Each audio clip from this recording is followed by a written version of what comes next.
This is Ada Cougar Football, presented by the Chickasaw Nation. Ready! Brought to you in part by First United Bank, Ada Nissan, CTS, T&W Tire, Wild Rose Place, Carter County Dodge and Hyundai, Vision Bank, Roma Italian Restaurant, Laser Zone, Hilltop Dodge, Simmons Bank, Great Plains Kubota, State Farm Agent Don Carpenter, and Vinton Ford. Now, let's go live to the action with the voice of Ada Cougar Football, Kenny Morrison. Welcome to Coy Easto Stadium, Norrisfield, for Ada Cougar Football on a Thursday night. Not Friday Night Lights, but we got Thursday night football here at Coy Easto Stadium as the Ada Cougars set to take on the Indians from Stillwell as we go into district game number 4. The Cougars come in 4-2 on the season, 2-1 in 4A4 district play. Stillwell Indians also come in at 4-2. They're 2-1 in district play, so another big matchup tonight for the Ada Cougars as they try to continue to build off a big win a week ago. Bring Trey Kinley in, my broadcast partner. Trey, welcome to the broadcast. Another beautiful night for football. I don't know that you can draw it up any better, ask for any better weather than this right here. It's football weather. I don't know how else to explain it other than to say that when the sun sets, it's going to be a little chilly, and the pads will pop. Cougars pads popped pretty good a week ago against the Medill Wildcats. Came out early, stung the Wildcats with the scoop and score, and never looked back, Trey, a week ago, trying to build on their most complete performance of the season. Yeah, it was a great all-around effort, and really the week before against Hilldale, the effort was there. I feel like we struggled a little bit with execution, but the effort was there. And really the effort has it not been there in a single game. I don't remember a game. McAllister, I don't know that it wasn't there. There was a good team that night that we played. So I'm excited about the effort all year long, from varsity to JV to the junior high games and even down to the Pee Wee games. The effort is great.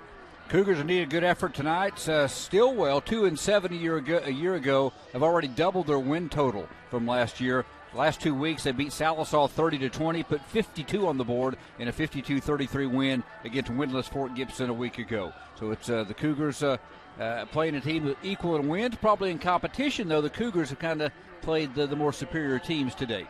The exact opposite of what we faced last week.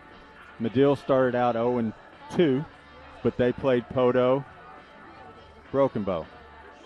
This team started out 2-0, but has won their last two, but have played two of the lower-ranked teams in the district, in my opinion. So I think this team is probably really comparable to Medill. Yep, good offense. They got a good offense, kind of defense questionable. We're going to find out a little bit about that here in just a little bit. We're going to take our opening break. On the other side, I had a chance, as always, to sit down with head coach Brad Osteen, Coach's Corner. We did that on a Wednesday morning this week since we had a Thursday night game. That interview with Coach Osteen coming up next. Ada Cougar Football streaming live tonight from Coy Easto Stadium, Norrisfield, down below at KADARadio.net. Liability of the Great Plains Kubota family to work for you. Visit any of our local dealerships to see how we can serve your equipment needs. Keep your Kubota running at peak performance with routine maintenance from Great Plains Kubota. With the parts and service you trust, Great Plains Kubota will keep your Kubota equipment running like the day you brought it home. Visit a Great Plains Kubota for Kubota sales, service, parts, and rentals, or visit us online at GreatPlainsKubota.com. That's GreatPlainsKubota.com. October is Breast Cancer Awareness Month, and at Fenton Ford Lincoln, we want to go one step further. Like you, many of us here have had friends or family that have had to battle breast cancer. So throughout October, we'll be donating a portion of every vehicle sold to Project Women. They help cover mammograms, medications, and anything else uninsured patients may need. Help us make a difference in the fight against cancer. Fenton Ford Lincoln of Ada is your best deal dealer. Learn more at FentonFord.com and FentonLincoln.com. This is Lucas Clark, president of First United Bank here in Ada. We measure success not just with numbers, but with a commitment to faith, financial well-being, personal development, and wellness. It's how we spend life wisely. If that doesn't sound like a bank, welcome to First United. Learn more at spendlifewisely.com. Proud supporter of the Ada Cougars, member FDIC. Tribal citizens are Oklahomans, our neighbors. They make a critical difference in community after community, helping schools, building roads, expanding healthcare, benefiting everyone. We are united for Oklahoma, committed to mutual respect, shared strength, and productive partnerships. To join the conversation, visit unitedforoklahoma.com. If you're looking for a new or pre-owned vehicle, or maybe your vehicle needs a little attention, we're your one-stop shop. Come score a new Nissan Pathfinder, completely redesigned and ready to hit the road with style and convenience.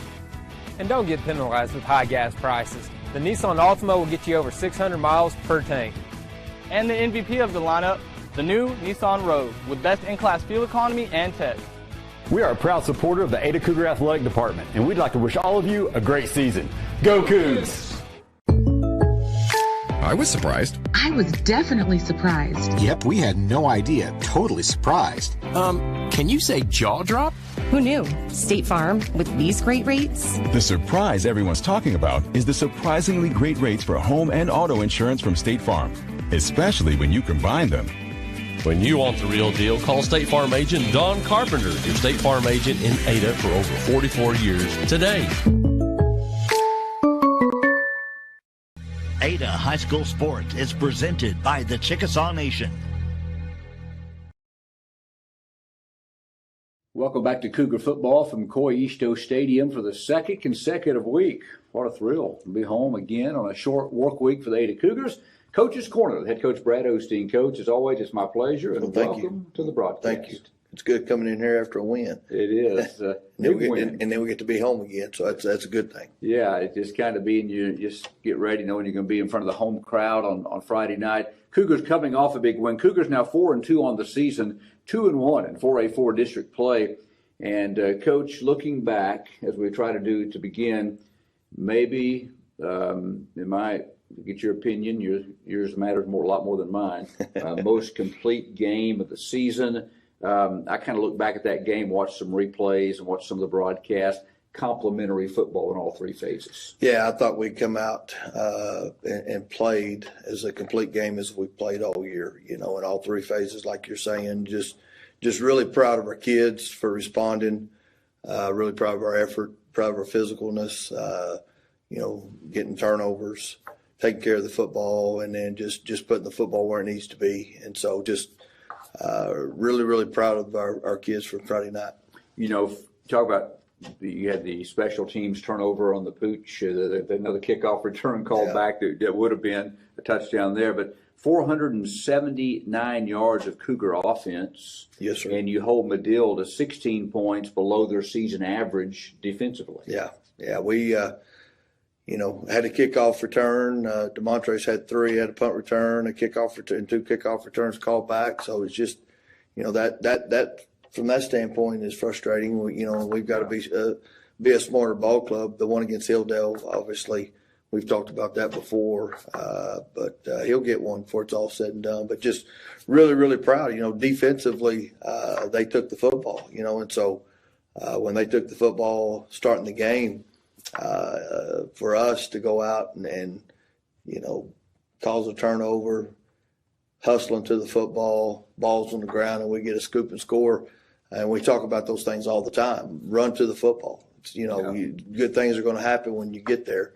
And if ball pop loose, something like that, then you're in position to make that play. So Jagger Caldwell was able to scoop it, and he looked pretty good running in the end zone. It seemed like he was a little excited. So just really, really proud for him and really proud for our defense. I think he went 5 or 6 deep at running back last week. Maybe Jagger's added to that mix this week. Well, we'll see. His 40 time ain't quite there yet. But I just really proud of him because we talk about those things all the time, and you just never know. So you got to make sure you're giving tremendous effort all the time and doing our job. So it's really good to see that situation because we do work those situations and see it show up in the game. So really helps the kids understand why we do it. And you got to be prepared at any moment. Yeah, and you look back at that replay, you talked about swarming the ball. There were 4 or 5 Cougars around the ball carrier on that second play from the line of scrimmage of the night. And got the strip. I think was it Fisher? Or I think it was Fisher. There was a combination of several of them there, and the ball popped out, squirted out the back door. So, and that's where Jagger should have showed up, and he was there, And so, just really good when we see the things we coach during the week show up on Friday night. Cougars forced 5 turnovers, if you include the onside kick they recovered. Deontay Lindsey got on that one and got an interception in the game. Turned it over 0 times, so +5 in that column. We talked about Deontay in the pregame last week. I kind of mentioned, thought he's been a steady, kind of a rock for you there, and he's got great closing speed. Well, came up big with those 2 takeaways. Yeah, he's starting to, and we talk to our kids. We get, I told those freshman kids and those sophomore kids, you guys are not sophomores, you're not freshmen anymore, you're high school football players. And Deontay is one of those sophomores, and he's really stepped his game up, and I think he's playing really well and had a good night. So really proud of Deontay. Yeah, Cougars win it over Medill 47-14, a Medill team that's pretty good coming in. Cougars, though, just took it to them early, forcing those 5 turnovers. And Carter Freeland made his return after getting hurt in the second half of the Durant game. All he did was throw the football, I think 12 of 17, 4 touchdowns, no picks. We'll take it all. Take it all day.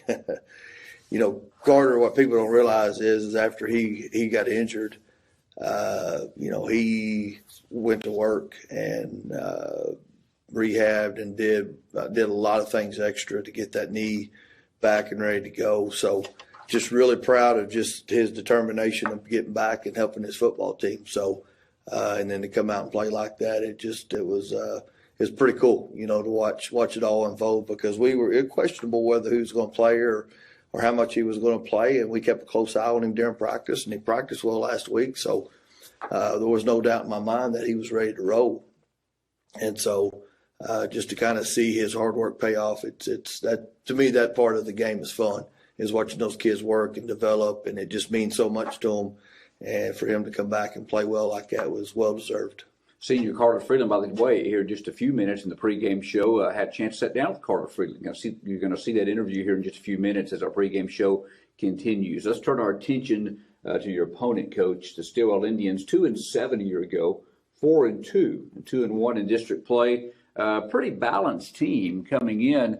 As for the season, they get 236 rushing, 143 passing. It all revolves around the quarterback, though. Mink last week accumulated 395 yards of total offense. Yeah, he's a playmaker. He's a really good player. He doesn't play any defense, or we haven't seen him on defense. Really good athlete, does a good job. I mean, he's dangerous. There's 3 guys that play offense that are dangerous with the ball in their hands. And he's one of them.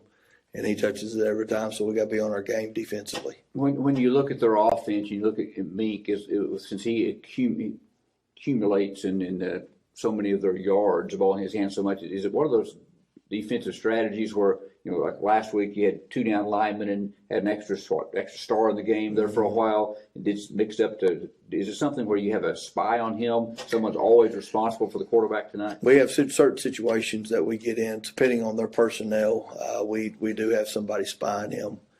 It's kind of like last week we went to our dime package, and, we weren't necessarily sound up front, but we were able to control the run game with those guys. Because our alignment at times was kind of unsound, but we had to stop their number 1 threat, and that was number 2, catching the football, the receiver. And Coach Shamley did a good job of drawing up a defense and getting us in those situations to where we could shut down the best thing they do, and that was getting him the football. And so shutting him down was very very important to what we were doing. So it's kind of the same thing in this situation, depending on personnel and depending on the package that they have in the game, what he's doing. And so we do have situations where we will be spying. We have a linebacker spying him. Head coach Brad Osteen here at Coach's Corner. Steven Cisco, the receiver from Medill last week, who leads the 4A in receptions. As Coach was alluding to, only those 2 receptions, and I think both of them were high-level difficulty. Cougars had him covered, and he made some great plays, so they really shut him down and did a great job. Coach, talk about the up front, the front 6 or 7 for your team for just a moment. 8 sacks the last 2 games. Quarterback pressure has been at a high level. Yeah, and that's just something that we're very blessed right now.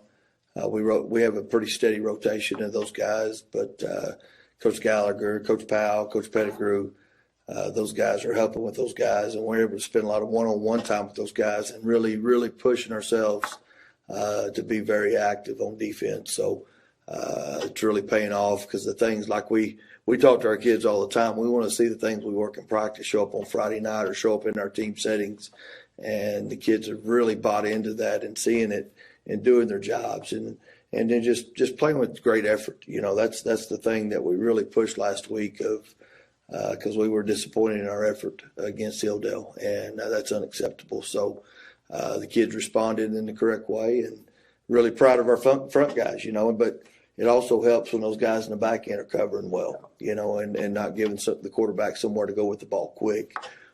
So that's a two-way street, and just really proud of our secondary, because they've played very consistent football all year for the most part. So just great team effort on defense and shutting down what they do, and then the rushing kid throws the ball through the ball well, against the opponents that we had seen. So we knew we needed to get pressure on him and get him rattled. Complementary football, as we talked about, even within the defensive side, you look at the Cougars, and that's championship football. That's championship football. Do your job. Yes, sir. And the secondary doing their job, get off your blocks, make plays in the backfield, tackle for loss, et cetera. Make up for mistakes with great effort. Yeah, the Cougars holding their opponents to 21 of 83 also on third down, getting behind the chains, 25.3%. That's championship football. Yes, Coach. sir. Yes, sir. Yeah. All right, this is Coach's Corner, the head coach Brad Osteen. Coach, final thought. We're going to wrap this up. Short work week. Yes, sir.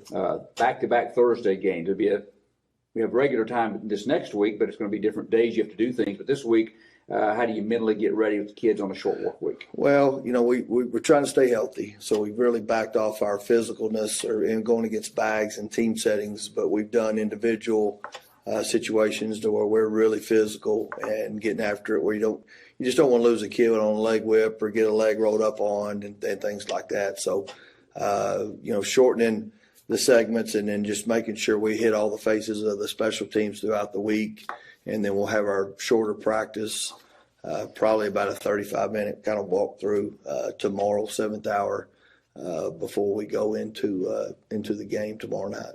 All right, Coach, as always, my pleasure. Thanks for taking the time to sit down on a busy week. Yes, sir. You're welcome. This has been Coach's Corner with head coach Brad Osteen. I'm Kenny Morrison. Stay with us. We head toward the coin toss, starting lineups from Coesto Stadium. Cougar football streaming at KADAradio.net. Edith 2 Chickasaw travel stops are loaded with fast and convenient items to make your busy schedule a little less hectic. There's something for everyone. We've got a large selection of food choices, fuel that's ethanol-free, and fast and friendly service that you can appreciate, especially when kickoff is minutes away. Locate your Chickasaw travel stop, your one-stop shop, at the corner of Country Club and Lonnie Abbott Boulevard, or on the corner of Main Street and Ladder Road in Ada. A strong defense, an aggressive offense, and ability to make the big plays. That's Vision Bank and the Ada Cougars. From the first kickoff to the final buzzer, the Cougars keep on working for excellence, and so does Vision Bank. From your first savings and checking account, your first car, your first home, all the way through to retirement, Vision Bank strives for your financial success. Ada Cougar football and Vision Bank, a winning combination. See the difference with Vision Bank. Equal housing lender, member FDIC, NMLS number 402156. Searching for a stress-free, no-hassle car buying experience? Then look no further than Hilltop Dodge. From our well-knowledgeable sales staff to our qualified service department, here at Hilltop Dodge, we strive to deliver the best customer satisfaction. Here at Hilltop Dodge, we are huge supporters of the Ada Cougar football team and want to wish them good luck on their season. So come on down to Hilltop Dodge and experience what car buying is supposed to feel like. Come in and see us at 1109 North Broadway in Ada. Ada Sales and Rental is your premier wedding and party rental resource in the Ada, Oklahoma area, bringing you the best for your wedding or other special event with the most unique and current trends available. Our experienced and helpful staff will help coordinate all of your ideas into the wedding of your dreams. And don't forget, we cater for all types of events: birthdays, anniversaries, graduation, prom, retirement, family reunions, and fundraiser supplies for schools and nonprofit groups. You'll find it all at Ada Sales and Rental. Hello, I'm Keith Frazier, store manager at T&W Tire, 500 East Main here in Ada. And I'm Jamie. We would like to remind you, if you have any tire needs, whether it be farm, ranch, tractor trailer, or your personal vehicle, we could help you pick out the right tire for you. We also offer 24-hour roadside service and can change your oil, put on brakes, shocks, or align your front end. We are your authorized Michelin tire dealer with dozens of other tire brands available. T&W Tire, not just a tire store, but a whole lot more. Call 332-5145. There's maroon, gold, black, white. They all have things in common. School pride, friendly competition, bringing home the win, and the full support of Laser Zone Family Fun Center. Head on over to celebrate that win. There's bowling, laser tag, an arcade, mini golf, and more. Laser Zone is where the school spirit is flat.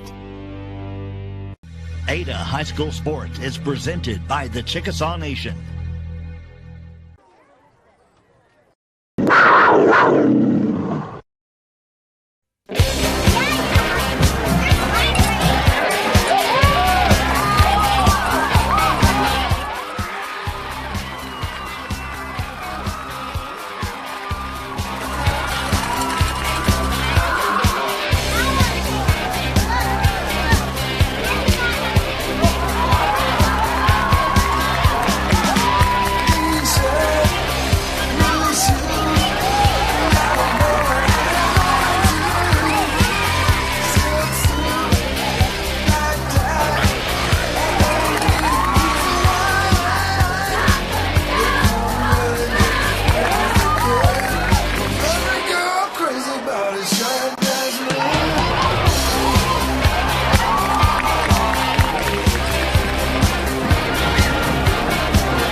Welcome back to Coy Easto Stadium, Norris Field. Kenny Morrison, Trey Kinley trying to get our mic set here as we come back to you live. Appreciate Jeremy Marr. He's the one that put that video piece together. Highlights from last week's Ada-Medill game.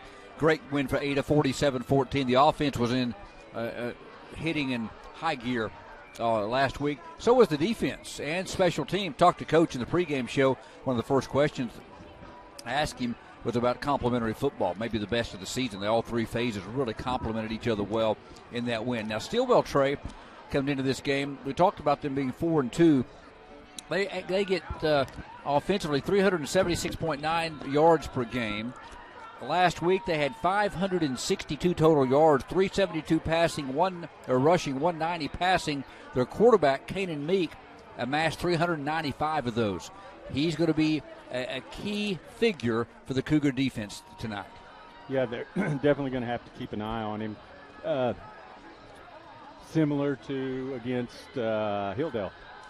Kind of I hate using the phrase one-man show, but that's where the majority of their yardage, the points, is coming from. So I have a feeling it's going to be the same tonight. Offensively, Ada amassed 479 yards, Trey, a week ago. 202 on the ground, 277 through the air. No turnovers. They forced 4, 5 with the onside kick they recovered. Offense really quick, 28 first downs and ran 60 plays a week ago. 12 different guys carrying the ball. Four different receivers or 5 different receivers, 2 different passers. And I look for a lot of that to stay the same. Maybe not 12 ball carriers unless the game gets away like it did last week, but I could see 7 or 8 realistically. One of those guys that contributed through the air was senior quarterback Carter Freeland, back after an injury, 12 of 17, 243 yards, 4 touchdowns, no picks with a long of 72. I had a chance on a Wednesday to sit down and talk with the Cougars senior signal caller. Welcome back to Cougar football from Coy Easto Stadium. The Ada Cougars, of course, tonight against Stillwell at home, second consecutive home game. My pleasure to sit down with Carter Freeland. CJ, what's going on, man? Not much. How you doing? Doing really good. Cougar football tonight. Stillwell, the opponent. We're going to talk about that for just a moment. Tell us a little bit about CJ, senior quarterback for the Cougars. Also, outstanding baseball player behind the dish. Most of the time. Yes, I believe that's right. Yes, did you see that 3-run walk-off by the Astros, by the way? I did. Yeah, I did see that. To be watching that. Yeah, Alvarez, they strike out Altuve, and Alvarez goes deep. Unbelievable finish in that. So anyway, we got to get on with that. Tell us a little bit about CJ and your career so far here at Ada High. I've been playing both sports all 4 years, starting freshman year. Got the opportunity to come in freshman year and play the last game of the season, so that sort of prepared me for, what's to come and understanding of high school sports. And it means a lot. Everything does. I mean, this is the community you grow up in, and you know everybody here. Talk about getting to come in and play your sophomore year. A little bit. Is that what you said at quarterback? No, it was freshman year. Freshman year. Played a little bit. How valuable is the experience for your teammates this year, some of those young ones getting to play? Really, really special. I mean, because I don't know the last time that we've been able to actually do that. Yeah. And I know that when they're a senior and they're in the position I'm in right now, that having that knowledge of what to do is going to help them a lot. Carter Freeland, senior quarterback for the 4-2 Ada Cougars, taking on Stillwell tonight. CJ, the nightmare when the defensive lineman flew across the air and kind of got that planted left leg against Durant in the second half. What goes through your mind during that situation, and talk about the mental aspect of what you had to go through to be able to come back a few weeks later? I mean, I don't really know what was going on in that moment. I just knew something wasn't right, and I never lay on a field, and I knew that it was going to be okay. I mean, I know Brock knew exactly what was going on, and I'm proud of him. I mean, it's all you can be. Yeah, that giving accolades to his good friend and freshman quarterback Brock Boyle. But you returned last week, and I think my call on the first touchdown pass was welcome back, Carter Freeland. 4 touchdown passes in your first game back. Looked like you hadn't been out. I mean, that's all a part of paying attention in practice. Yeah. Doing the mental reps is mainly the big thing, especially when you're out and you can't physically do it. Notice you're out there. It was weeks before I was out of practice. You're out there doing everything you could, what you could do. Yes, sir. Even though you couldn't move real well for a few weeks, you throwing the football and getting ready. Yes, sir. All right, defeated defeated Medill, in great position. Now against Stillwell and Fort Gibson ahead. Everything lies ahead for this Cougar team in district play. Let's first talk about tonight's game against Stillwell. They're much better. They were 2-7 a year ago. They come in 4-2, yes. 2-1 in district play. Pretty balanced on both sides of the ball. We just have to play our game, show up and play every single snap. So, district play, everything matters. Points, winning, of course, but you got to win out. Senior quarterback Carter Freeland with us here in the pregame show as the Cougars set to take on the Stillwell Indians tonight at Coy-Easto Stadium before going to Fort Gibson next week. How fun is it to throw the football up? Not that you just throw it up. You do some beautiful on-target passes all season long. In fact, 651 yards passing, 7 TDs to 1 interception so far in your senior campaign. But how fun to throw it up to Andrew Hughes, DeMontre, Jack down there, guys that can go get the football. It's really fun knowing that I got dudes who can go get it. It takes the pressure off me because, all of them, fullbacks included, all make plays on the ball and do really good after catch. Multiple, yes. This offense. You know who's going to catch it. And is it difficult at times? Has it been difficult to learn this offense, your reads, your check downs, and so forth, your hots? Not really. Osteen keeps it pretty simple. It might look complex and everything, but I read this guy, I go here. If it's not there, then I go here. And makes it really easy on a quarterback. What's next for CJ when the season's over? College baseball, a little football? What's on the radar? Right now, I'm committed to go play college baseball. Yeah, where's that going to be at? Wharton County. Okay, and tell us a little bit more where that's at. Near Houston. Pretty good junior college program. Outstanding. CJ, it's been a pleasure. You make my job a lot of fun in the booth, and looking forward to the run. Really no limit for this team going forward? No, sir. Show up every week. All right, one game at a time. Yes, sir. Senior quarterback Carter Freeland. Pregame show continues from Coy-Easto Stadium right here on the K80Radio.net. Welcome back to Coy-Easto Stadium. Hope you enjoyed that with Carter Freeland, senior quarterback, able to sit down and visit with him, one of our seniors. Time out. I'm going to interrupt you. Do we have students wearing diapers? Yeah, is that part of that's not, I can say the performing arts, but I don't think that is. No, that's like the basketball, the girls and tennis players. I'm a bit confused. Good job, Bridges. He found a shot there. They just have underwear. Oh, somebody just had a blowout on their underwear. We cannot have people undressing on the field, Bridges. Please. Blur that out, Bridges. Please censor that. From Coy-Easto Stadium, Norrisville down below. Big football game tonight. We've kind of had some good pregame from Coach Osteen, now and CJ as well, as the Cougar captains come on the field. Good to see Cooper Patterson after missing a couple games because of an ankle injury or a foot injury. He's one of the captains tonight, along with Andrew Hughes and Darius Gilmore as they take the field down below. But good to see Coop back out there. Evidently, you had to be a multiple of 7 to be a captain tonight. Only a math man would do that. Well, is this not the 7th game of the year? That'd be 2-12-3, right? Yeah, 2-12-3. I'm just making sure you're on your game. Yeah. The people at home are saying, what are they talking about? Yeah, pretty much. But the captains are senior Andrew Hughes, senior Darius Gilmore, and senior Cooper Patterson. And it looks like the captains for Stillwell. Is that number 8 over there? You were bragging about their numbers. Yeah, Antonio Wolf, Aaron Bishop. Also, the captain will be Jose Vejar, a senior. But that's the 3. So there's your captains for each team tonight. Yeah, the numbers are easier to read. From the back. Trey, before we go to our break, before the Cougars come on the field in just a moment, what's some of your keys to this game? Well, I'm gonna do a little foreshadowing here to the McCowan trivia question, but start early. Jump out on them like we did last week. We've been a fast starting team with, I would say, the majority of our points coming in the first half. We've had some big quarters, so we'll see how it goes. Cougars, that's good. That's a good point. And Coach even has mentioned that to me this week as well. Coin toss down below, and see who's going to get the football first. This is Cougar football. We'll take a break, come back, and we're going to have the Cougars head to the field. Cougars have won the toss. They will defer. This is Cougar football streaming at K80ARadio.net. The Cougars. We at Carter County Dodge and Carter County Hyundai are some of your biggest fans.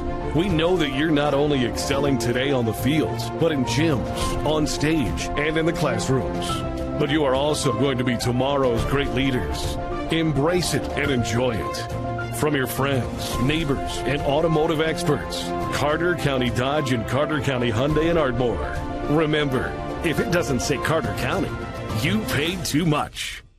Simmons Bank presents Banking Made Easy. With our powerful mobile banking app and online banking, at the touch of a finger, you can make deposits or pay bills, view account balances and transaction history, keep a close eye on your money with helpful alerts, even customize features just the way you want them. And with our contactless Visa credit and debit cards, you can just look, tap, and go. Convenient banking from Simmons Bank. Easy, fast, and secure. Learn more at simmonsbank.com/easy. When it comes to delicious, you can't beat Roma's Italian Restaurant. And the service starts with a gracious host the moment you walk in the door. Start with their unforgettable garlic knots and butter. Order the lobster ravioli, homemade lasagna, or baked ziti. Maybe you're hungry for a pizza pie, calzone, or stromboli. Enjoy a mouth-watering ribeye, chicken fettuccine alfredo, or chicken piccata. But whatever you do, save room for the dessert. Roma's in Ada's North Hill Center, catering and DoorDash available. Call Roma's at 279-1295. Put the reliability of the Great Plains Kubota family to work for you. Visit any of our local dealerships to see how we can serve your equipment needs. Keep your Kubota running at peak performance with routine maintenance from Great Plains Kubota. With the parts and service you trust, Great Plains Kubota will keep your Kubota equipment running like the day you brought it home.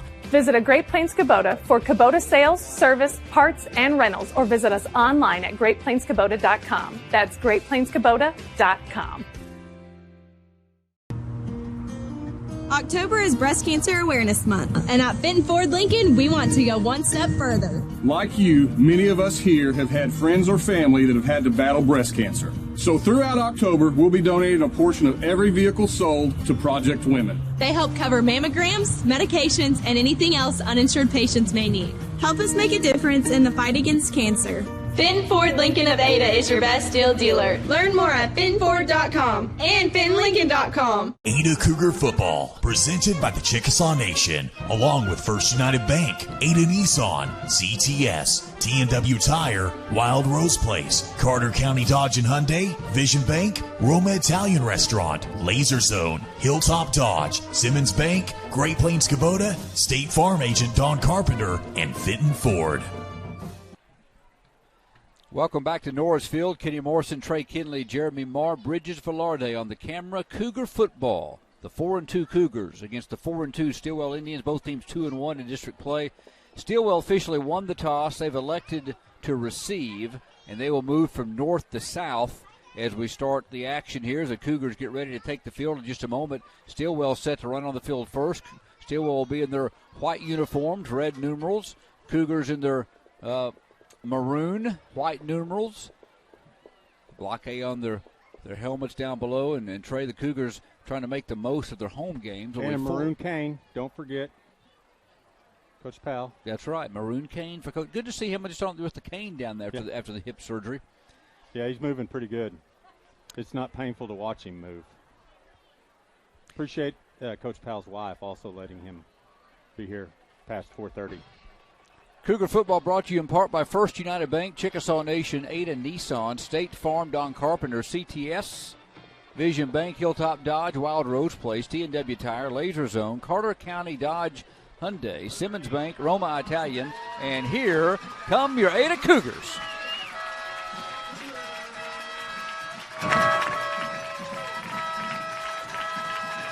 From the north end of Coyisto Stadium, the Cougars ready for football on a Thursday night, our first of back-to-back Thursday night games next week on the road at Fort Gibson. Let's go ahead and run down the Cougar defensive starters for you. That's the 11 that will be on the field to start tonight after the special teams get it done. The axe or left defensive end will be Wyatt Kilgore. The nose guard will be J.B. Coyle. He's amassed 2.5 sacks on the season. The cat or the right end will be Cord Coffey.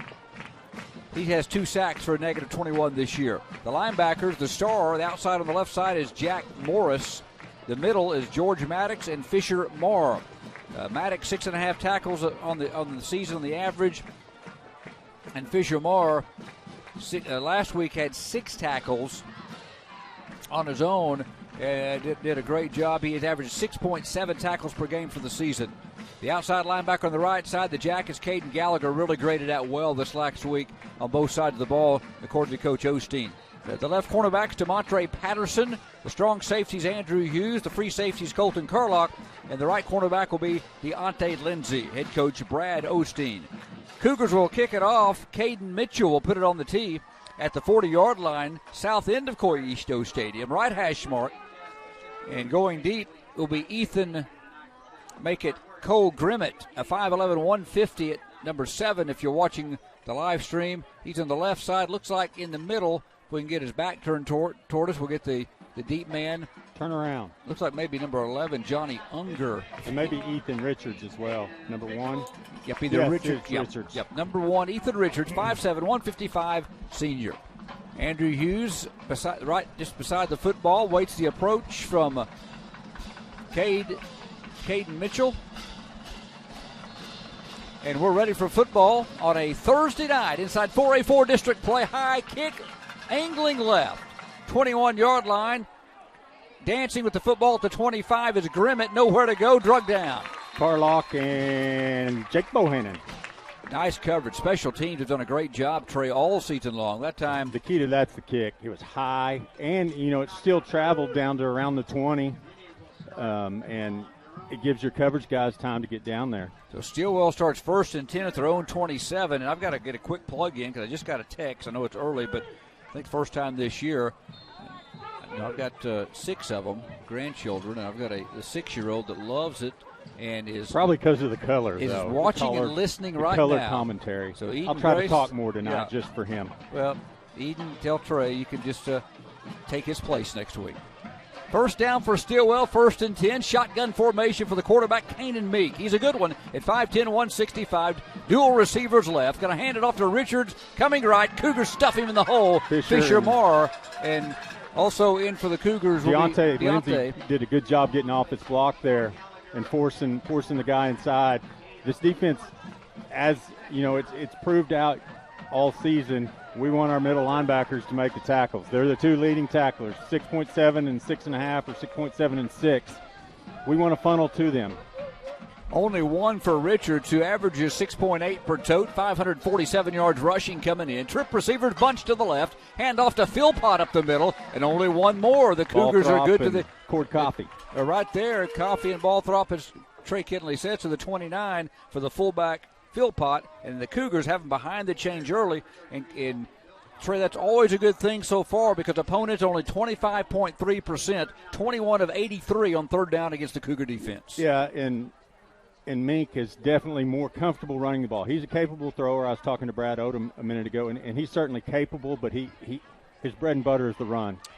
Stillwell pretty big up front. They got 4 receivers deployed, 2 right, 2 left. Sprinting is Mink. Left, Chase in trouble, steps up in the pocket. He's sacked. Nowhere to throw the football. That was a coverage sack as Maddox got to him. But we talked about this earlier in the week with Coach, how we've been getting sacks this year. The Cougars, that time, they had 17 coming in, but the secondary did their job beautifully. Nowhere to throw the football, and Maddox made them pay.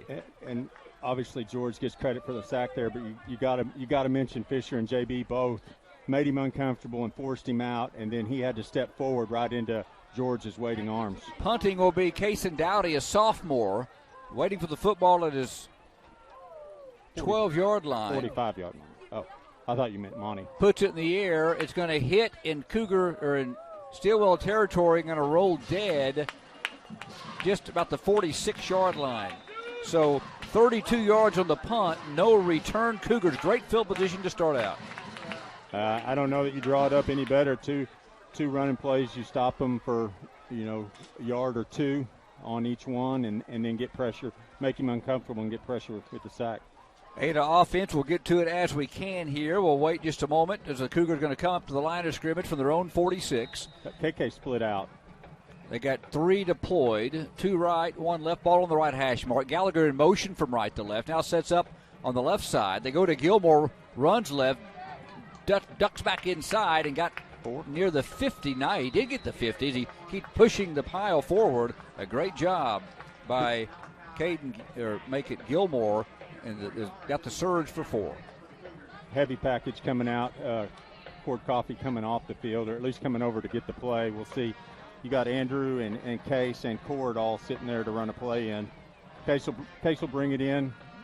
Cooper Patterson's out there. Jack Morris, the 3 wide receivers.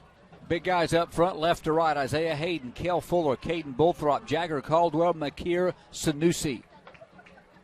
Shotgun, Freeland, Gilmore, big hole, 45, first down, 42-yard line. He drug tacklers into the second level. Gilmore surging for 8 and a Cougar first down. Looked like they may have gotten away with a little face mask there. Couldn't tell for sure, but the way his head jerked back, it wasn't malicious or a 15-yarder by any means, but I think there was some contact to it. Cougars ran for 202 a week ago. Gilmore last week ran for 65 on 13 totes, had a touchdown for the season. Day averaging 4 a carry, has on 85 carries. Shotgun formation, 4 receivers deployed. Patterson, Cooper to the near side in the slot. Freeland going to throw deep right for Andrew into coverage. Went up and got the football and dropped it. He high-pointed. That time the defense is backpedaling Trey all the way, making sure Andrew didn't get behind him, and he still about made the catch. He did it. Hard to tell that on the other side of the field. Assume the defender made a pretty good play after Andrew gathered it to swipe it, paw it down. So it'll be 2nd and 10. Cougars on first down after successful running plays. Got them a first down. Got the defense in and took a shot. And that's what this team will do. They've had a lot of big plays this year. Cougars send Stafford to the right side. Twin receivers that way. Ball just inside the right hash mark. They'll overload the right side. The handoff to Marr coming up the middle. Fisher spinning. Gets his first toe of the night. Gets inside the 40 behind that offensive line to the 38. He got 4. I think that officially makes this a four down territory. Cougars faced their first 3rd down of the game. For the season, last week they were 11 of 16. They were outstanding on 3rd down. For the season, they're 37.7%, 29 of 77. They face 3rd and 6 here from the gun. Gilmore beside Freeland. 4 receivers out. Quick pass to Morris. First down to 30. Now gives up the first down. Now lunges back forward. He's still going to get it. He gave it up for a moment as he broke a tackle. Finally drug down to 31-yard line. It would be a Cougar first down. It looked like Talon Hawk Holmes on the carry, but a Cougar first down. They got 7. Good possession reception there. Those along with the running plays will open up the deep ball for sure. That little pass right there has been open all season long where Jack just goes and sets down about 7, finds an open spot, sets down, Carter reads it. Freeland going to play action, roll right, step up in the pocket. He's going to go down at the 34. He'll lose a couple. The defense got to him that time. Looked like he had Day early out on the right flat, but was looking to the left side. Kobe Philpott got him from the linebacker position, a loss of 2. Cougars will face 2nd and 12 on the quarterback sack. The Stillwell defense has given up a lot of points, over 30 per game this year. They do have the knack to get you behind the line of scrimmage. 28 tackles for loss coming in through their 6 games. 4 receivers out. Freeland a quick pass. DeMontre Patterson caught it and dropped it. Wanted to turn upfield. He was hit by Chikulate, cornerback, as he just turned his head a little bit upfield. I think you'd try to cut it in half here, 5 or 6 yard play, get it to 4th and manageable. 3rd down for Ada, 1 of 1 so far on 3rd down conversions.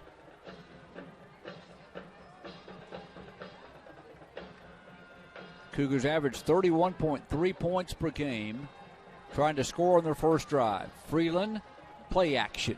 Steps up in the pocket, deep toward the post pattern to Andrew. Touchdown! Oh, baby! On the spot, on the money in the breadbasket. The Cougars have struck on 3rd and 12 on a 33-yard strike. The post to Andrew. 6-0 Ada.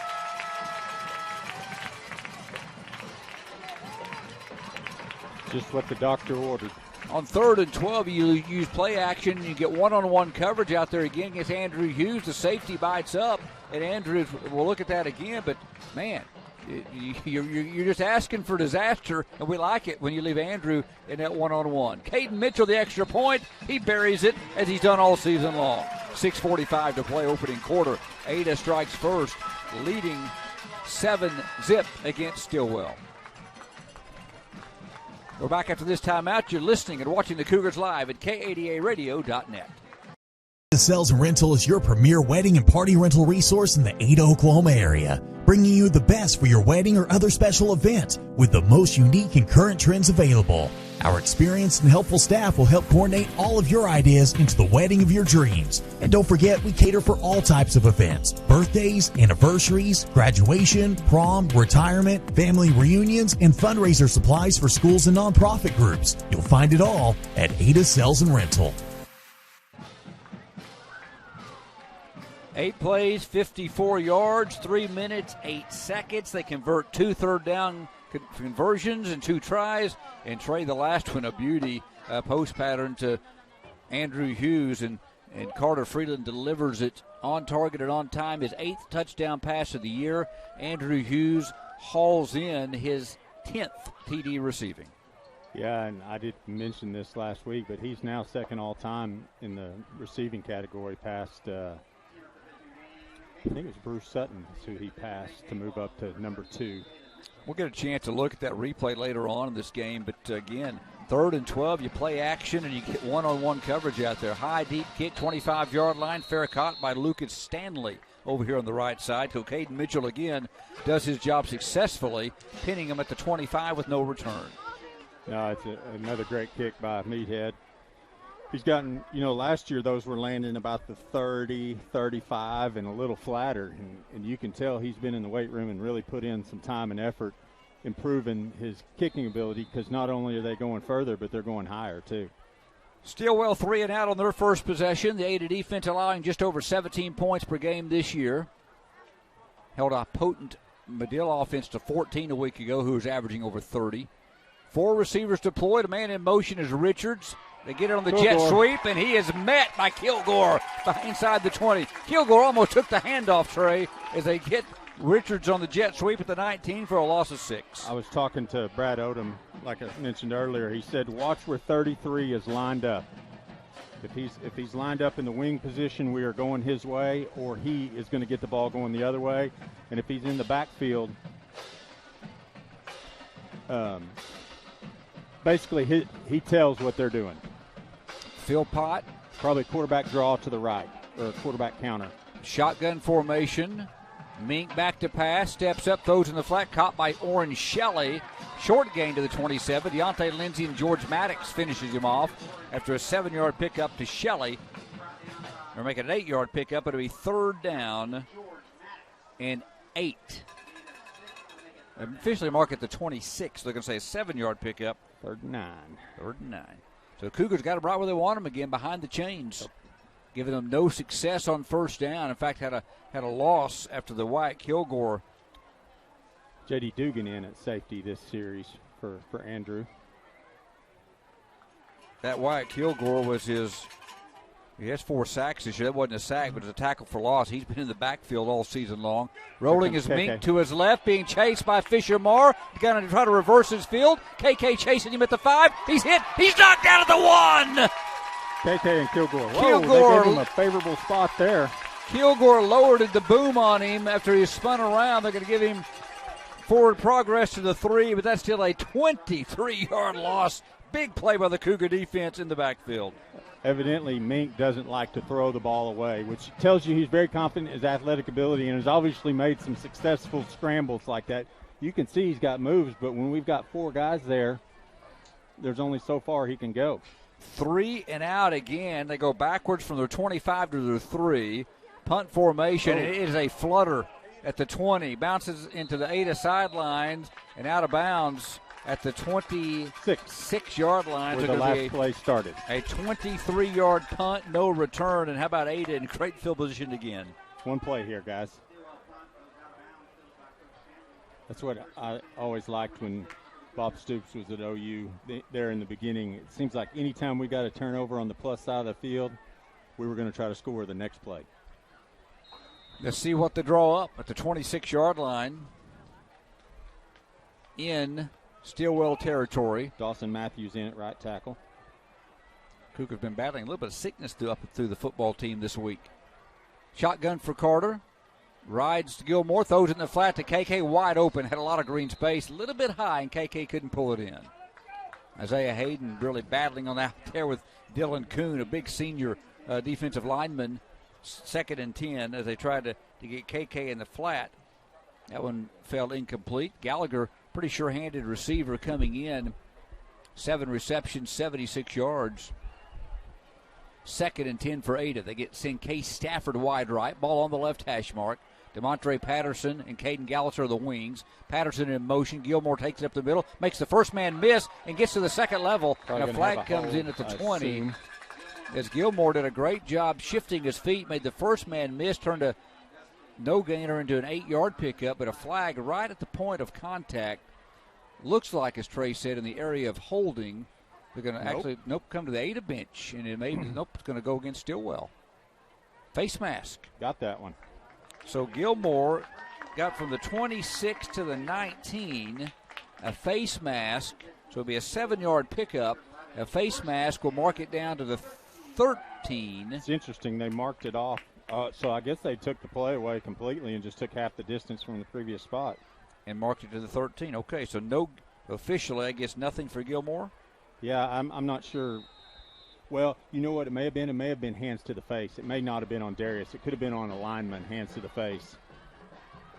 So if the ball's at the 13-yard line, first down for Ada, leading 7-0. Gilmore on the play action from Freedom, throws out to Morris in the flat, breaks the tackle, touchdown Ada. Jack just made Holmes miss in open. Holmes grabbing air, and Jack Morris is in the end zone. The Cougars have 2 first-quarter touchdown passes, and they've stung Stillwell early, leading 13-0. Yeah, I don't know that you can ask for a better start. For Jack Morris, his 4th touchdown reception of the year. Cougars, 3 plays, maybe officially 2 if because that penalty was in Mitchell's extra point, almost blocked, but he got it through. Come flying through was Chukolit, but he just missed it. Cougars lead 14-0, 4:03 to play here in the quarter. As Ada has the lead, going to keep it here, Trey? Yeah, well, let's try this out, see how it works. Let's go for it. Go ahead and lead into it. Trying a little creative replay here. I had some requests in town. Brad McClellan out of Ada Nissan asked if we could do this, so let's see if we can do it. Watch this replay right now, and got a little slow motion and watch the contact that Jack absorbs and then goes on into the end zone.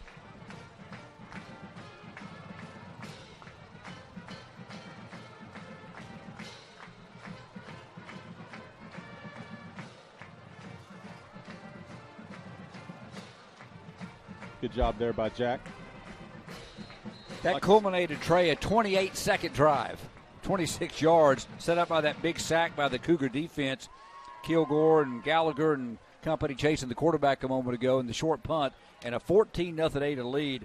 And as you said it once, I'm going to say it again, you could not script it any better than it started tonight here at home against Stillwell. No, I mean, they've got, negative. They went negative 23 on the last series. Negative 22, I guess. And they got 2 yards on the first one before the sack. Deeper kick by Mitchell, goes through the hands of Grimmett, goes back and gets it at the 2, running laterally and going nowhere. You don't want to run lateral on a kickoff, Trey. And Deontay Lindsey got there and got him. A flag was down to boot, but they've got him pinned again. I think we're probably going to have Owen Walford kind of got hit from the side there, probably a blindside block or a block in the back, be my guess. It's going to end up being a 2-yard penalty, but going to back them up even further, and we've gotten 3 lost plays. Yep, blindside block. So marks it from the 4 down to the 2. That leg by Caden Mitchell. And here's the thing. They've lost yardage on 3 plays so far. No, 4. So 4 of their 6 plays, they've lost yardage. So Three of 6. They had 2, a 1-yard carry, a 2-yard carry, and then the pass. And the other 3 plays, there was 2 sacks and a TFL. Cougar defense came in giving up 251 yards and 0.5 yards per game, 150 on the ground, just over 101 through the air. They proved those numbers early. On first down, they give it to their big fullback, Philpott, and he had stood up at the 2 and pushed back into the end zone. I'm not sure who got him initially. KK, maybe. But maybe Jagger. Cale Fuller into the game, playing in place of Fisher right now at middle linebacker.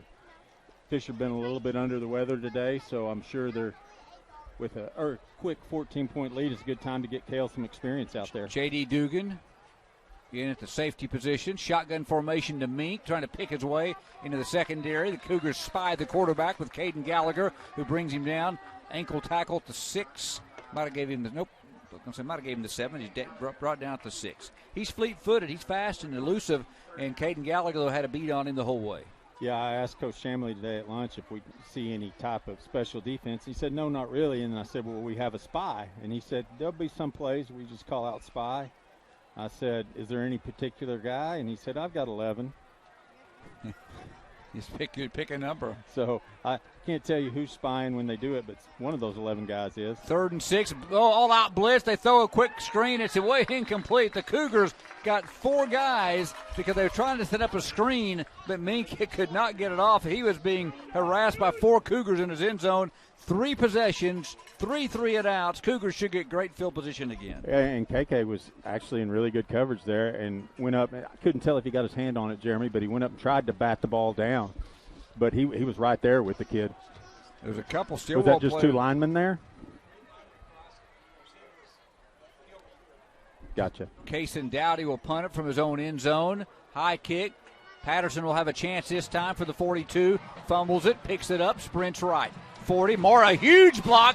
Yep. Patterson to the 30, 25, 20-yard line. Oh, Fisher Moore, a huge block back here at the 45-yard line, and it might have brought some yellow to the ground. Yeah, they're going to call blindside again, just like they did on that last one. But like Coach Osteen said on Monday when we were down in Medill, we had a personal foul. He said, if you're going to get a personal foul, get your money's worth. And Fisher got his money's worth there. You know, it's so hard. He didn't block from behind. No. But the rule, I guess, the blind side, the way it's you have to lead with your hands. Yeah. That's what the rule is. So if you lead with your shoulder, it's like, this is flag football. You can't do that. Well, you know, I know you have to protect folks, and I was talking to CJ about this in an interview. We talked about it off the air on Wednesday.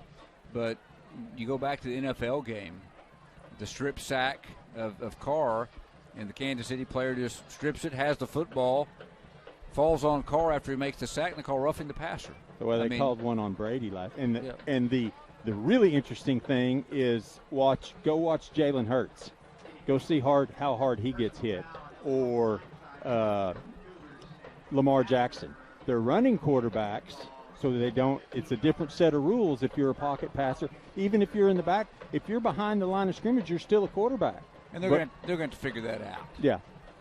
So the Cougars were going to have great field position, but the penalty came about the 43, 44-yard line after the punt of 40 yards. And the penalty will mark it back into 8 territory, so a pretty good. Was there 2 of them? I guess they're going to mark 30 yards off. Wow. They marked off 2 penalties. It was both penalties, all the way back to the 8 to 26-yard line.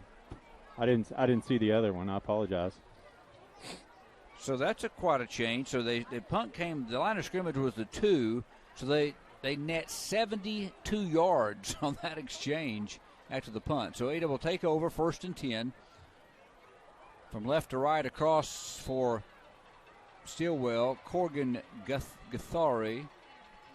Big guy is Jalen Putman. There's a handoff into the secondary. Goes Gilmore. Big hole upended and at the 40, but a first down. He was upended by Noisewater, but a big hole. But that offensive line opened up, and Gilmore got 14. So Darius carries for a first down. I was watching the replay there, trying to figure out. It must have been something said because we're already talking. chirpy early with Officials Ada. Timeout for Kumbaya moment. With Ada on top of Stillwell, 14-zip first quarter, 2:13 to play. Cord Coffee, the tight end. Andrew Hughes goes wide to the right, ball in the middle of the field. Gallagher, the up back, or the sniffer back to the left.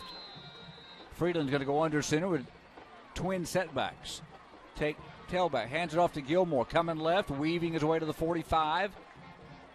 Nice pickup on first down, Trey. You got 5. Yeah, I'm not sure. They're here's the thing about the officials. They're not wanting the chirpiness to go on, but they're letting plays extend way past the progress stopped, and that's just asking kids to do stuff that they shouldn't do. Jagger Caldwell comes off limping. Hurt it. Looks like right leg. I'm assuming an ankle. Referees Chris Mallow, the umpires Chris Edwards, the linesman David Hines, Ernie Mullins, the line judge, the back judge Jason DeBerry tonight. See who replaces Jagger. They'll probably put Matthews at right tackle and Sanusi over to right guard. More than likely will be the adjustment there with Caldwell out of the game. Cougars will break the huddle, come to the line of scrimmage at the 45, send Andrew Hughes and DeMontre Patterson to the wide side of the field, ball right near the left hash mark. On the near side for the Cougars is Reed Sampson in the slot to the left. Gallagher lines up at that sniffer back. Shotgun for Carter, play action to Fisher Moore. Steps up, one to throw deep, and he's going to be grabbed and sacked. They took away his first throw, and he had no other time, couldn't get it off. Big guy Putnam was one of the 3. That's one there where I think CJ, if he's just got the one read, he's got to get rid of it. Throw it, overthrow it, underthrow it. Don't take the sack from the guy right in front of you. They busted through. He had time initially. Didn't have a Yes, lot of he time, did. but had plenty of time to either, again, make that quick decision. If it's coverage, throw it away. Well, I understand if it's a blindside blitz or coming off the edge where maybe you're not looking, but that one was coming right at him, so that's one where he knows they're there. 3rd and 13, make it 3rd and 8. The hard cadence gets Dowdy to jump off sides from that right defensive end position. Moves the ball from the 37 to the 42. So that makes it a little more manageable. Cougars have started 2 of 2 on 3rd down. They need to reach midfield. 8 to go, under a minute to play in the opening quarter, leading the visitors from Stillwell 14-zip. Jack Morris brings in the play. And we do have Sanusi at right guard and Matthews the right tackle with the injury to Caldwell. Shotgun formation. Freeland awaits the snap from Balthrop. Now looks to the sideline. Got a play change. 13 to snap it. Plenty of time. Freeland now gets his guys set. Marr to his left shifts. Play action. Out pattern to the right. Right in the breadbasket. And Morris. Well, we're lucky it wasn't picked off first. And 5 made a great read on the ball and jumped the route. It should have been going the other way. But somehow it went through his hands and it probably just distracted Jack. Obviously, it hit him right in the 4. One he's got to catch, but it almost like he jumped up and then got it in the chest. Would have been a first down. Cougars will punt. Andrew Hughes, who's handled the duties all season long, back at his 26-yard line, backs up to grab a high snap. And got a good one. Real good kick, fair catch, 26. Went through the hands of the would-be returner, and he's drugged down back at the 12. George Maddox, great coverage. Jake Bohannon also there. Dustin Noisewater, a fair catch, and went right through his hands. He never looked comfortable with that ball coming down. Officially, I guess 32 yards, and then a negative return. Because they mark it all the way back to the 12-yard line.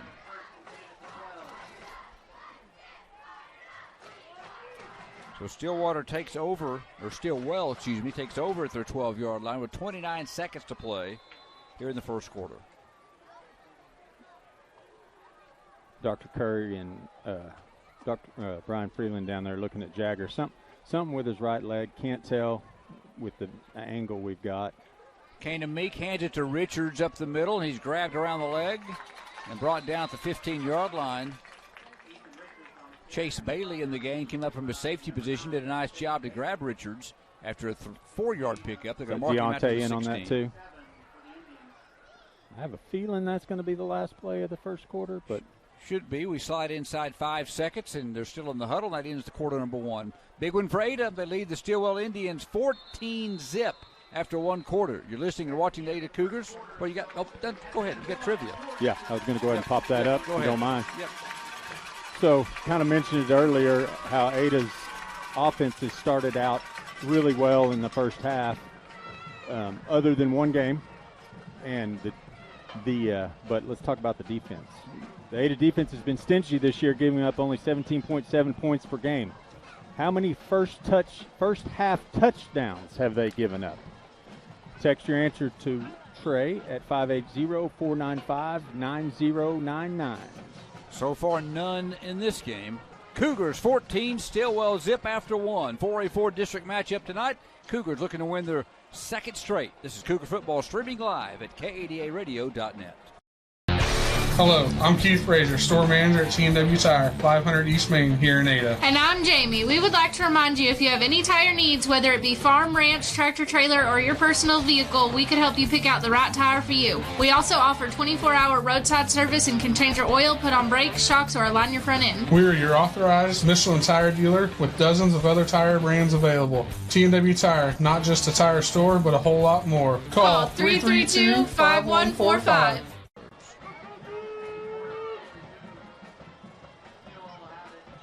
Welcome back to Norrisfield Coy-Easto Stadium. Second quarter of Cougar football. The Cougars rolling up the yards in the first quarter. Scored on their first two possessions. Came up empty, had to punt. Now it's Stillwell facing a 2nd down and 6. They'll move from south to north at their own 16-yard line. Shotgun formation for Kanan Meek. On the run-pass option, he decided to hand it off, and Cole Grimmett took a beating in the backfield. Cougars really got pursuit, making Ethan Richards got knocked down. The Cougars in the backfield, Trey, a big loss. Yeah, and they're probably eventually going to get us on a screen if we don't have the back end coverage, because we are getting penetration at basically at will. 3-yard loss makes it 3rd and 9. So far, Stillwell 0 of 3 on 3rd down. They send 4 receivers, deploy 2 right and 2 left. Ball sets on the right hash mark. Andrew Hughes man-to-man coverage out here to the left side. Mink back to pass. JB on the chase. Mink fires downfield way over the throne on the far side of the field. Incomplete. Tried to get it out there to Orrin Shelley, a junior. Another 3 and out by the Cougar defense. This punter may have to ice his leg on the way back to Stillwell. That is 4 3 and outs in 4 possessions. Yeah. So the Cougars can get good field position here. The ball at the 13-yard line. Set to punt will be Dowdy. Legal substitution.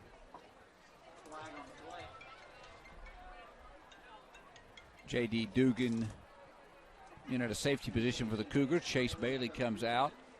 DeMontre trying to get a chance to return one here.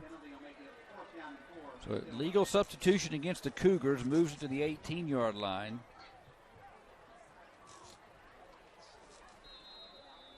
Mr. Farrell Rhodes, you'll have to text me. I can't answer the phone.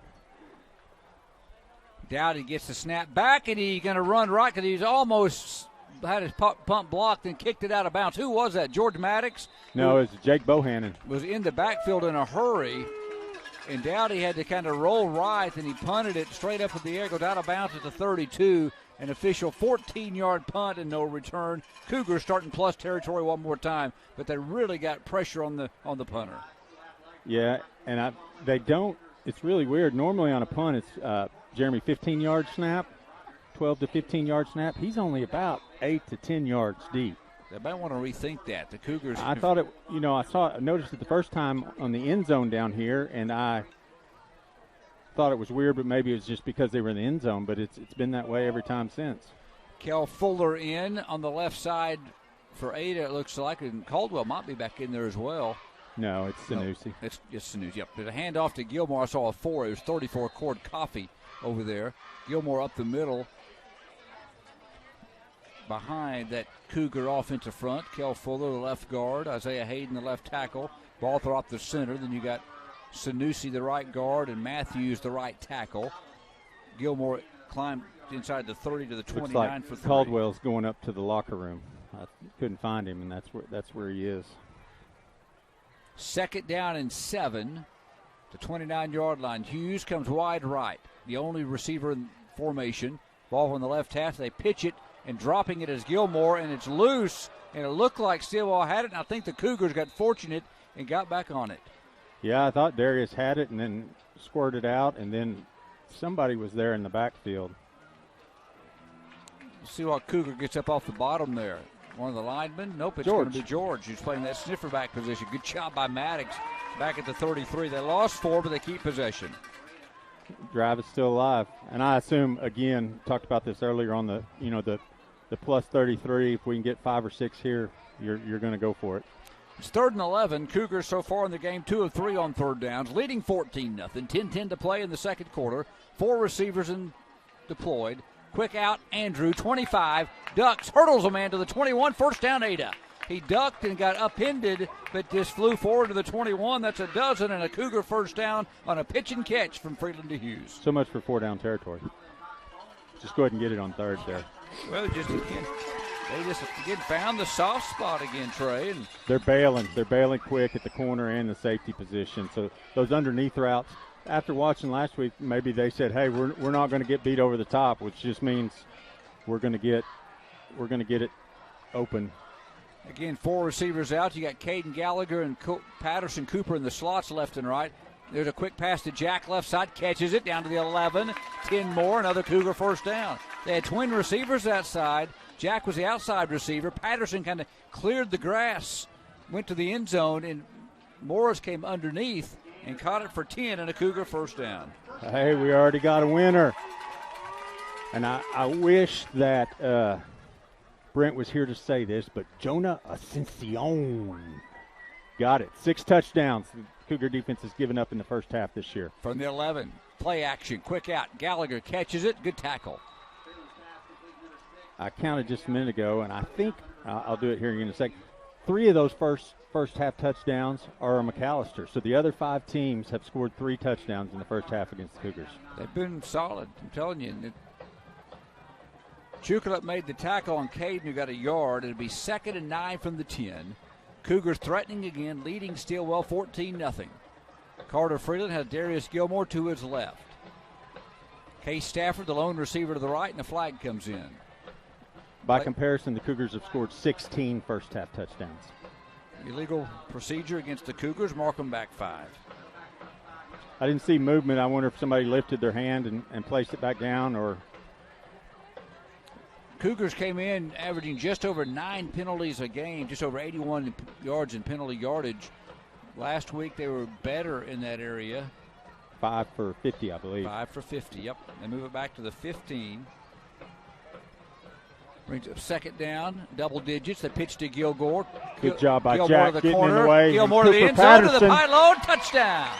Great job by the 2 receivers on that side, Jack Morris and Cooper Patterson, sealing the edge. And you don't give credit enough sometimes what the receivers can do to spring a play. That was a thing of beauty. We'll watch that again here in a moment as they really sealed that corner for Gilmore, who turned on the Jets to the pylon, 20-0 Ada. Yeah, and as offenses have spread out more in the past decade or so, the blocking at the receiver position has gone back to the same. Extra point by Mitchell is blocked. Chukalip got in. Looked like a little bit of a bad snap or a bobble. Couldn't tell. There was a new holder, and Case Stafford was the holder on that play and not KK. But so Caden kind of hesitated a little bit, and as Jeremy said, they're stacking this left side. Almost, I'm going to say 7 or 8 of the 11 guys are on that side. 6 plays, 32 yards, 2 minutes, 50 seconds, capped by a Gilmore touchdown run. We got that in slow-mo before we kick it off to see those receivers make that block on the edge. Yeah, let's watch that for sure. I'm going to keep talking over. I don't know if you can see it, but you can see Jack right here at the top of the screen. He gets pushed back, but he still gets in the guy's way and has the edge. And then Cooper gets on his guy and gets in his way just enough. And, that's one where Darius scores from 50 there because of the blocking the wide receivers. Welcome back, Cooper Patterson out there doing his job on the edge. He's done this job all season long when he's played, whether it's just making the special teams play, making the big block, I remember cheering DeMontre on that touchdown, that kickoff return that was called back at Hilldale. There's a high pooch, and it's fair caught by Wolf. That was and the Cougars. We called a fair catch, and then we hit him. Yep, that's going to move it into Cougar territory. That was going to be Kyler Gaddis there. I turned my head and saw, looking at the replay, and that kick, it only went to the 48-yard line, a little different. It was I think it was just a onside that he tried to really get under and spin it high. Great heads-up play by their lineman there to call the fair catch. So that'll move it into Cougar territory. Cougars. That's one of those plays where that's on film now, so Poto has to prepare for it. We hadn't seen it yet this year. May not see it again, but if you can make another team take 5 or 10 minutes out of practice and practice on something, the more you do that, the more time they're not focusing on what they want to do. Stillwell starts in plus territory, right in the middle of the field at the 8 of 37. 8 of defense will dig in. So far, 4 Stillwell possessions, 4 3 and outs. Make it 5. This is their 5th. Cord Coffee and nowhere to go. George was down low, and I think the guy kind of jumped over him, and then Cord finished him off.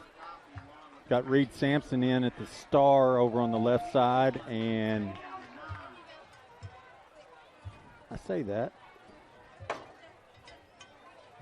They're going to give Mink a yard to the 36. Again, this quarterback is the real deal. He's a great runner, 6.4 yards per carry. Yeah, Reed's in at the star, and Kelton Stipe is in the middle with George. 2nd and 9. Ethan Richards on the handoff, trying to get to the edge and will not make the edge. Drug down at the 35 after maybe a yard. Boy, Carlock had him in the backfield. He made a good move to cut upfield and turn a 2-yard loss into a 1-yard gain there. 3rd down and 8. Well, Stillwell is 0 of 3.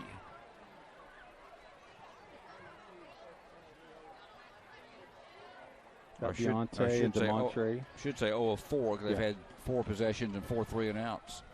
So on 3rd down and 8, they send twin receivers to the near side. That's Dalton Christie. One of them out here. The Ethan Richards is in the slot. Mink's back to pass. Throws a long cross-the-field pass, incomplete. Tried to get it to either 1 or 5. I don't know for sure, to be honest with you. I don't know if he overthrew 1 or underthrew 5. Kind of went right in between them, didn't it? One was Richards and Chikulate. We're going to bring the ones back in here. Fisher comes back in. George is in. Jack's in. They're going to go for it on 4th down.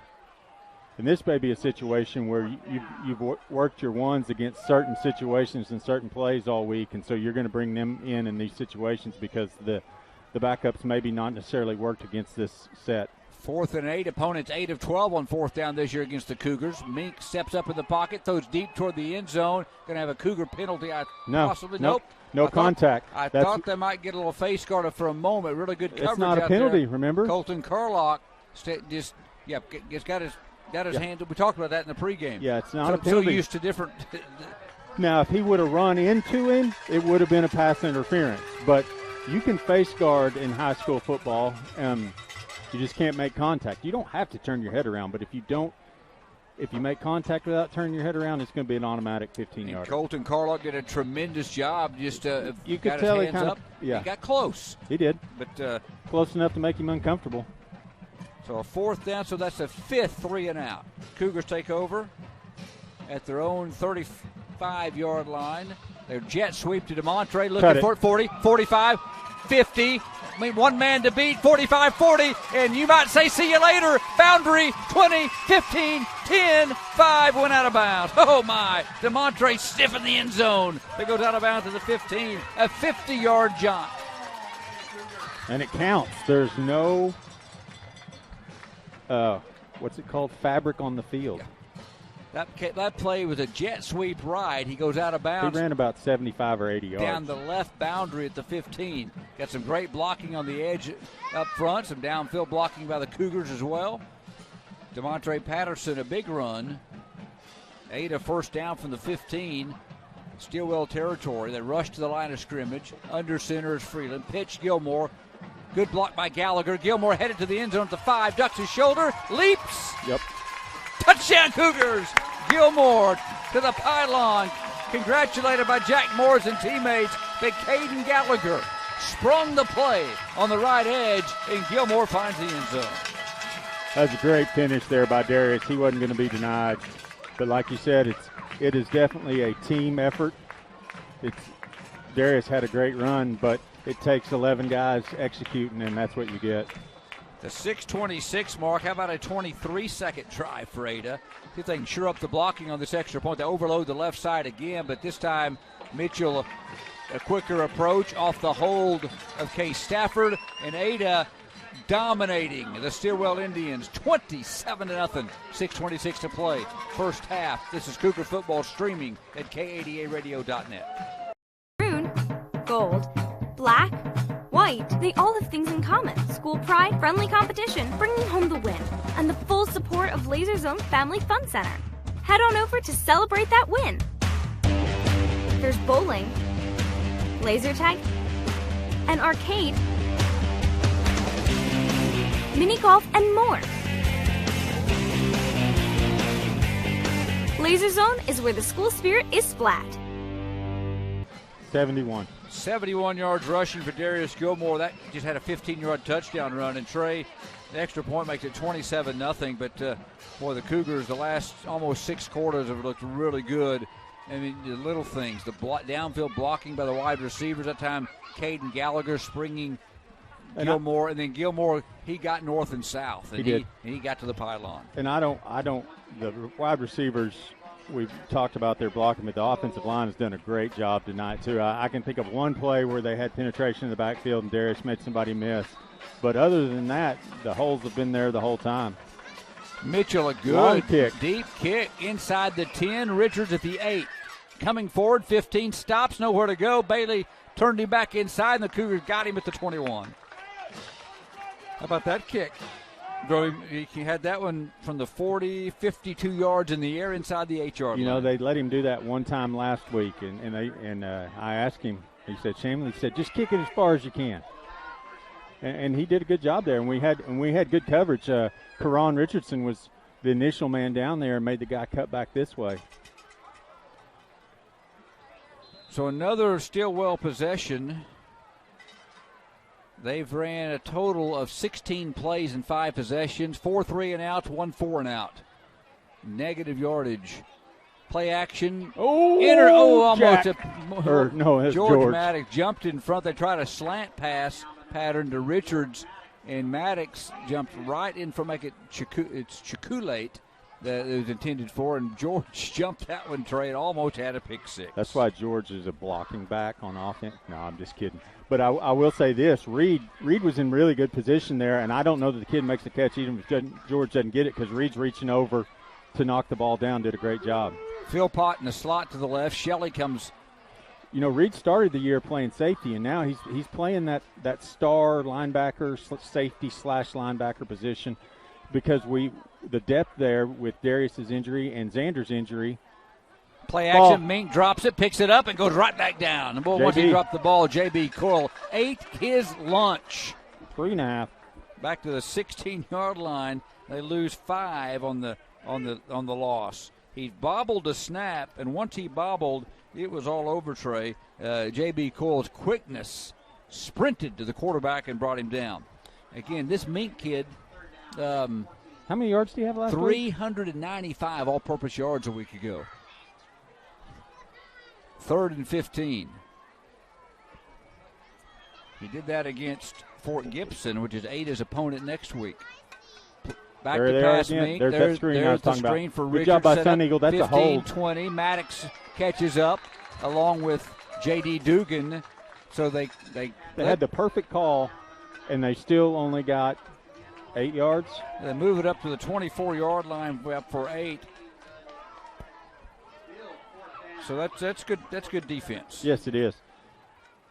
Cougars. They let the Cougars through and they executed the screen, but again they had a ways to go. So still no first downs here in the first half by Stillwell. From the 42-yard line, Dowdy will wait. He waits at his 15 again. As you mentioned, he's 9 yards deep.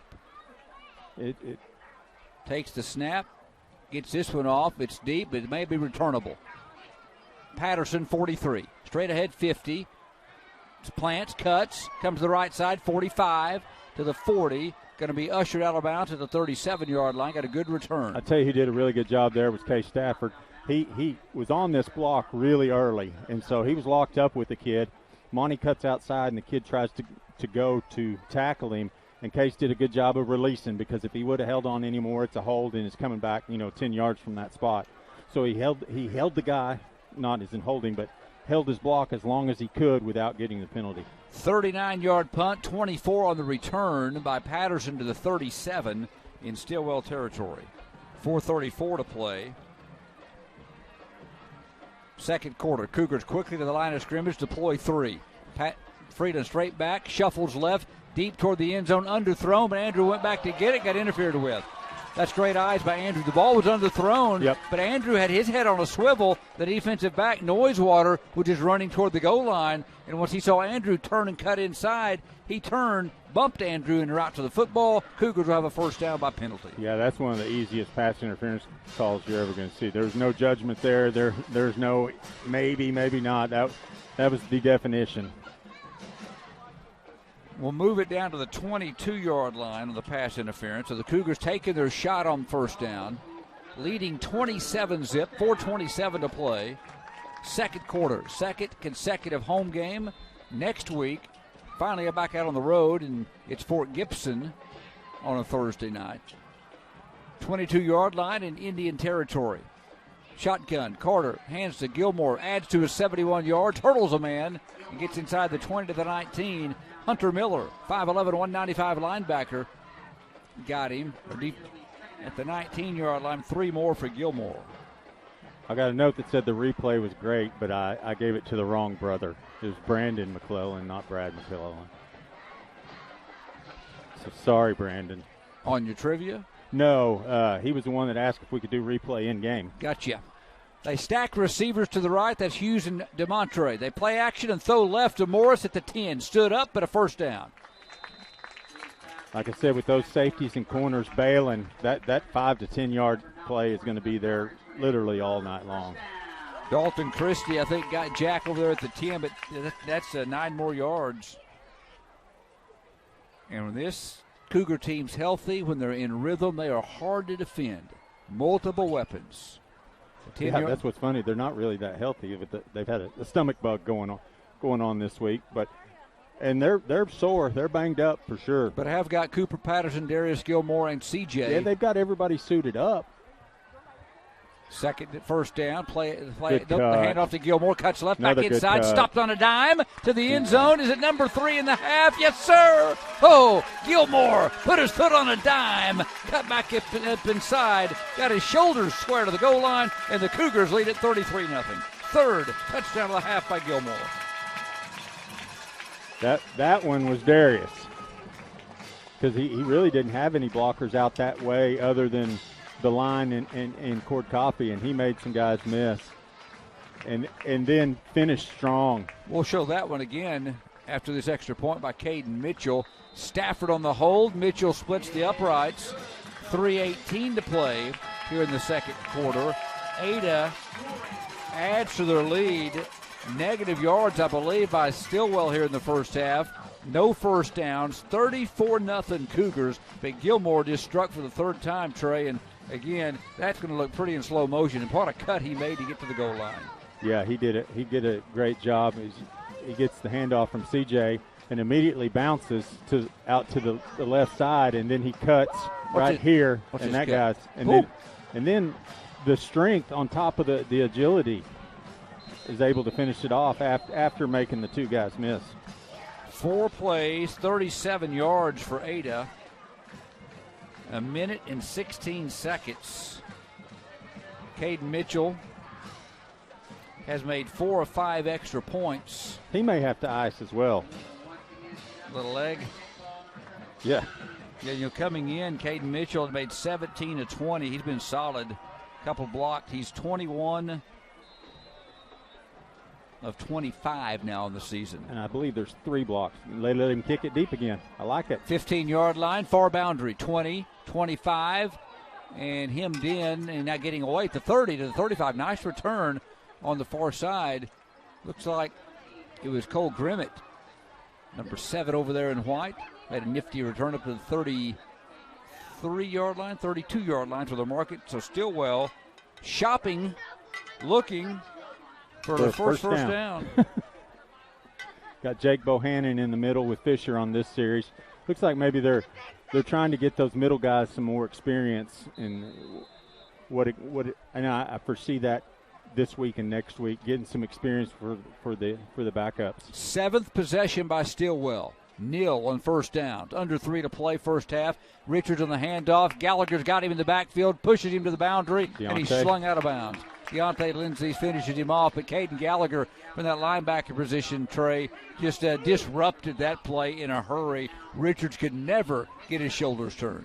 It's one of the things Coach Odom was telling me is their line is big, but they don't move very well. And if we face a small line, we can handle big, or we can handle athletic, but we can't handle big and athletic. That's what gets us. So this is a big line, but they're not very athletic, and our quickness, kind of like last week when JB was getting around the center before he was even moving. 2nd and 13, Mink on a quarterback run. Good cut there. Second level, there shows his little Fisher quickness. And Reed finished him off, I think. Got to the 37. They finally said, we're going to snap it, and it's going to be no trickery. I was expecting more of that, to be honest with you. More isolation, get him the ball in space. That's a gain of 8. Jeremy, does that give them plus yards for the night? As you look at that between plays here, they don't got much. We'll run them all down for you at halftime. 2:25 to play. 3rd down. They've yet to convert a 3rd down. Quarterback run again. Mink has their initial first down. So they've just gone to the quarterback run game on back-to-back plays. And that time he pushed the pile to the 47-yard line. He got 10, and there's a first down for Stillwell. J.B. Coyle in, Will Johnson in, and Carter Kinley in at the jack position. At the star position, sorry. It's like we maybe went into a heavy set. Carter and KK both play the jack, so we took our star off the field. So we have 2 jacks and 2 middles out there. Guys, that quarterback running game, try to take that away with a little more strength up the middle. From the 47, here he goes again. Mink picking his way to the 50 and stood up. He hit something solid. Yeah, it looked like he's going to lunge forward to about the 46 or 7 yards, 47 and 46 yard line, but he got stood up. Was that Fisher that got him? I couldn't tell. Somebody hit him right in the legs, and he stopped moving in one direction and went the other direction. He ended up with 3 consecutive design quarterback run plays by Kanan Mink. Again, who came into the game 567 yards rushing on the season. Yeah, I think it's number 1 that's taking the snap. I don't think it's Mink. Is it Richards? Yeah, it was him. I thought it was him on that first one, too. Probably was. My error there. Well, they go to Richards again, takes the snap. This time in the backfield, he's dancing and makes a man miss, goes forward for a yard. Fisher Marr wrapped him up at the 48. Yeah, they're running a straight Wildcat. Is that Mink split out wide, Jeremy? I can't tell. I think he is. I think he's lined up at wide receiver. We're going to call a timeout here. We're up 34-0, but it's 0-0. This is good clock management by Coach. You got a 3rd and middle distance. You get a stop here. You go ahead and use another timeout and make them have to punt it to you. It's 3rd and 4. Yeah, they got to reach the 43. And so some adjustments. Credit the head coach over there for. Yeah, it is a Wildcat because I'm pretty sure Mink is on the field. It split out at that right receiver position. I thought it may have been 5, but there, as that play was ending, I saw him with him. Yeah, I think you're right on. I missed that. It was. It's like Jagger's he's got both calves. Looks like they really heavily taped that right ankle is what I'm guessing. Jagger walking back behind the Cougars down below on the sideline. At the 45-yard line, which is good to see. Obviously, he went in there and they performed some more tests. And there's a good shot of Jagger Caldwell. I'd be surprised if he goes back in with the score the way it is. You've got this week and next week before the final 2, which are going to determine who and where you play in the playoffs. So not to overlook the second half of this or Fort Gibson, but the standings show you that those last 2 games. Direct snap again to Richards. He's hemmed in. He's hit. He's surrounded by a host of Cougars. KK, I think. And KK was also Colton Carlock was over there as well. got Richards back at the 50, so they go to Richards on the Wildcat. Actually, all the way back to the 49, Kenny. And they've pushed him back for a 4-yard loss. It'll be 4th and 8. I got to assume they're going to punt it, but we'll see. Stillwell 1 of 7 on third down conversions, 0 of 1 on fourth. They've got 1 first down. They face a fourth down from their own 49, and they have been shellacked by Ada here early, 34-0 in the first half. Cougars, another good week of practice, and it's showing for the second consecutive week. Yes, and the sorry, I'm watching Jagger here what they're doing on him. Maybe a high ankle sprain. The way they looks like they're going to wrap the ankle over the top of the shoe and just get it where it's not going to feel good, because it's going to be like carrying a club around down there on his right leg. But it's good to see that he's walking on it, and it's not a knee injury. They've got a different punter back there now, and he's deeper as well. Well, no, he's going to walk up. He's at about his 37-yard line. Cougars put no one back. Looks like it's going to be number 8 running as Wolf, running for his life, and he goes nowhere. Yeah, I question that. He just ran out of bounds, and the Cougars, I don't know if it was a fake all the way or not, but Wolf was chased out of bounds by a host of Cougars over there, Brent. The Looks Cougars, like he's hurt, too. He slid into the wall back there in front of the Stillwell bleachers. I don't know if our coaches in the booth can tell him. Is he up moving now, Jeremy? So Ada takes over at the 49. That's good. He's up and moving. With 47 setting out the clock running. This is a asphalt track, so he may just have some road rash. Shotgun for Carter. Cougars trying to put more points on the board. Quick pass to Gallagher. Well defended at the 45. Good job by Trey Chukalate out there. Couldn't tell if he got his hand in there or if it bounced off a KK. Cougars have 1 timeout left. They're at the 49-yard line. They've scored on 5 of 6 possessions here in the first half.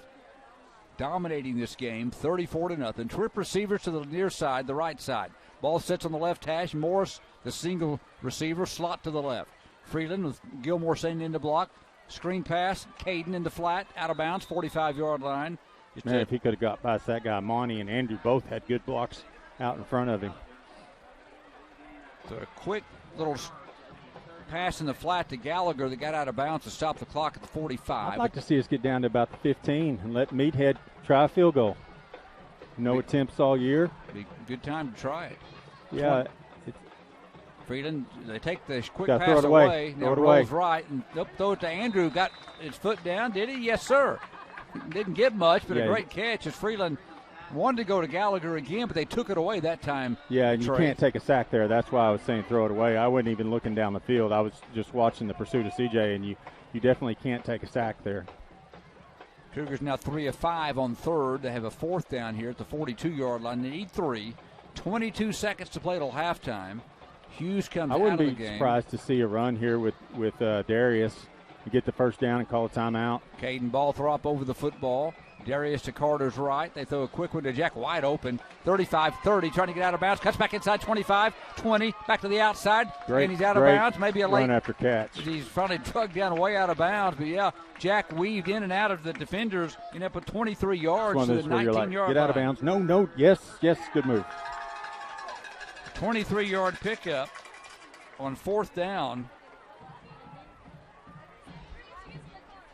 On the 19, based on what he's told us before, about the 15 is Meathead's comfortableness, be a 32-yarder, I think is what he said. No wind tonight, so I'd like to see him try it just for if it is ever needed in the game situation. You've executed it one time. Freeland steps up in the pocket, flushed right, throws, caught. Morris is leveled as he caught it and dropped it. They're going to say incomplete. He caught it and was kind of defenseless as he came across there. And got it looked a little more vicious than it was. It was a hard hit, but the guy kind of led with his hands that time. He did, and brought Jack down. And Jack was also kind of leaning backwards, so it looked like a big hit. But I don't think it was dirty by any means. And to that guy's credit, he was the first one to help Jack up. So now from the 19, you either got an end zone or a quick out to get it down to maybe between the 10 and 15. Let Mitchell try it. Twin receivers each side. Freeland takes a two-step drop, going to go toward the end zone to Andrew Hughes. Got it. Touchdown, Ada. Oh, baby. Freeland to Hughes with 1 second to play. Callan Hawk Holmes in coverage. No match for Andrew. 40-0 Cougars. That was a great job by Andrew catching the ball, but it was a great throw by CJ.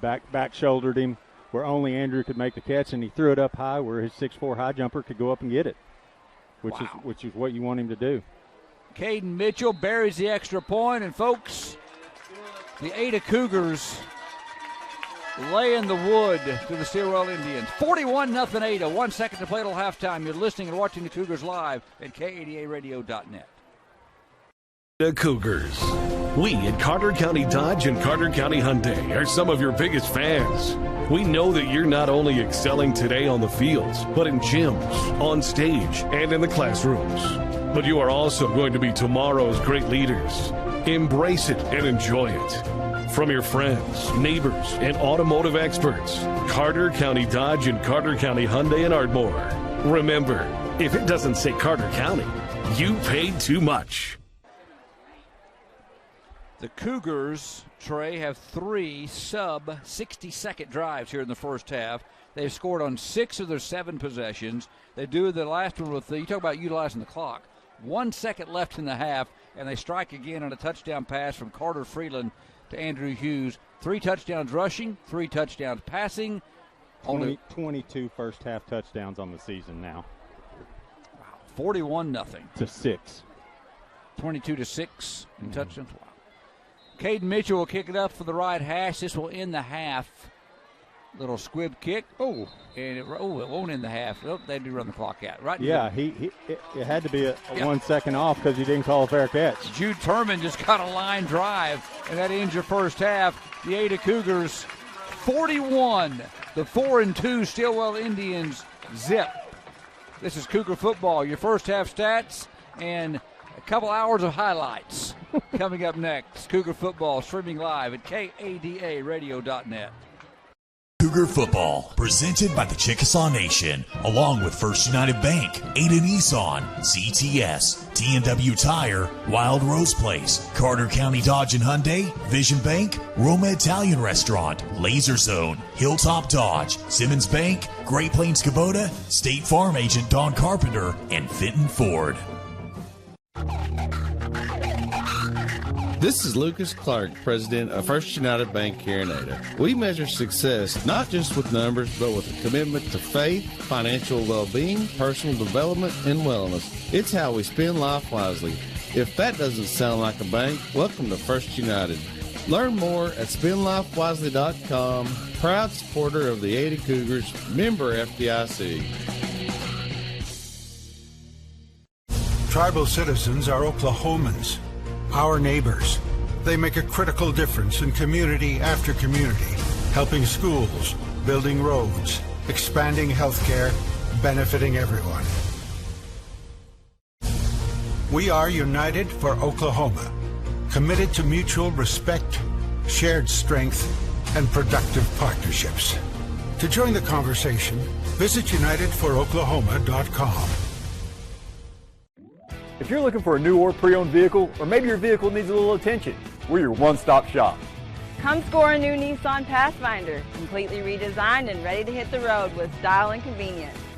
And don't get penalized with high gas prices. The Nissan Altima will get you over 600 miles per tank. And the MVP of the lineup, the new Nissan Rogue, with best-in-class fuel economy and tech. We are a proud supporter of the Ada Cougar Athletic Department, and we'd like to wish all of you a great season. Go Cougs! I was surprised. I was definitely surprised. Yep, we had no idea. Totally surprised. Can you say jaw drop? Who knew? State Farm, with these great rates? The surprise everyone's talking about is the surprisingly great rates for home and auto insurance from State Farm, especially when you combine them. When you want the real deal, call State Farm agent Don Carpenter, your State Farm agent in Ada for over 44 years today. biggest 2 Chickasaw travel stops are loaded with fast and convenient items to make your busy schedule a little less hectic. There's something for everyone. We've got a large selection of food choices, fuel that's ethanol-free, and fast and friendly service that you can appreciate, especially when kickoff is minutes away. Locate your Chickasaw travel stop, your one-stop shop, at the corner of Country Club and Lonnie Abbott Boulevard, or on the corner of Main Street and Ladder Road in Ada. Ada High School Sports is presented by the Chickasaw Nation.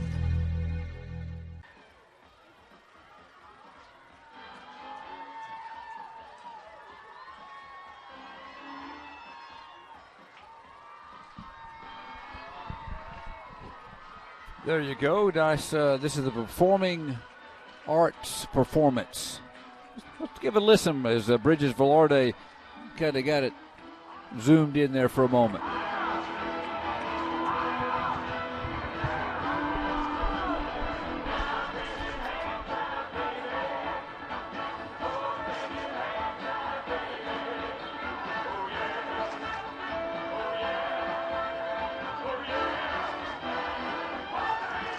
They are lined up from, there you go.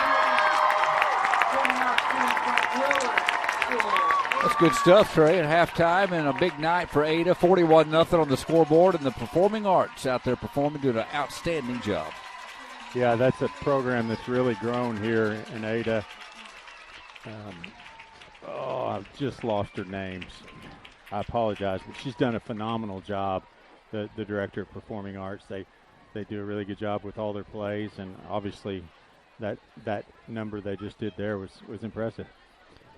Cougars impressive, scoring touchdowns on 6 of 7 first-half possessions. Stillwell getting first downs on 1 of 7 first-half possessions, and that totaled only 1. That's how dominating this thing was in the first half. As Ada they're the superior football team. They came out and said, we're the better football team, and we're going to prove it early. And you talked about the quick start, and they wasted no time after they backed Stillwell up. I was looking at the Salisaw score a while ago, and District will run down those scores in a moment. But they backed Stillwell up on the first possession, Trey, and they had them behind the chains and forced a punt of 32 yards. Ada takes over at their own 46-yard line, and they immediately go 54 yards in 8 plays. Only took them 3 minutes and 8 seconds, and that connection that we just hear over and over that we're going to miss next year because they're both seniors, but Carter Freeland and Andrew Hughes got together. First drive, Freeland, play action. Steps up in the pocket, deep toward the post pattern to Andrew. Touchdown! Oh, baby! On the pitch and catch one more time between those two. Freeland hauls it in, the first of 3 first-down touchdown passes by Carter Freeland. He's got 10 now for the season, and he's been back after the injury at Durant, and in 6 quarters, he's just been fabulous, finding guys open all over the field. That was just the start of 6 first-half touchdowns by Ada. Another 3 and out by Stillwell. Ada would get it at the Stillwell 26-yard line after a short punt, after Ada had Stillwell pushed back to the 3-yard line after a 23-yard loss from the defense. Chase Kanan Meek all the way back to his own 3-yard line and got a sack on a busted play. And then Ada went 26 yards in 3 plays, and this time 13 yards to number 4, Jack Morris.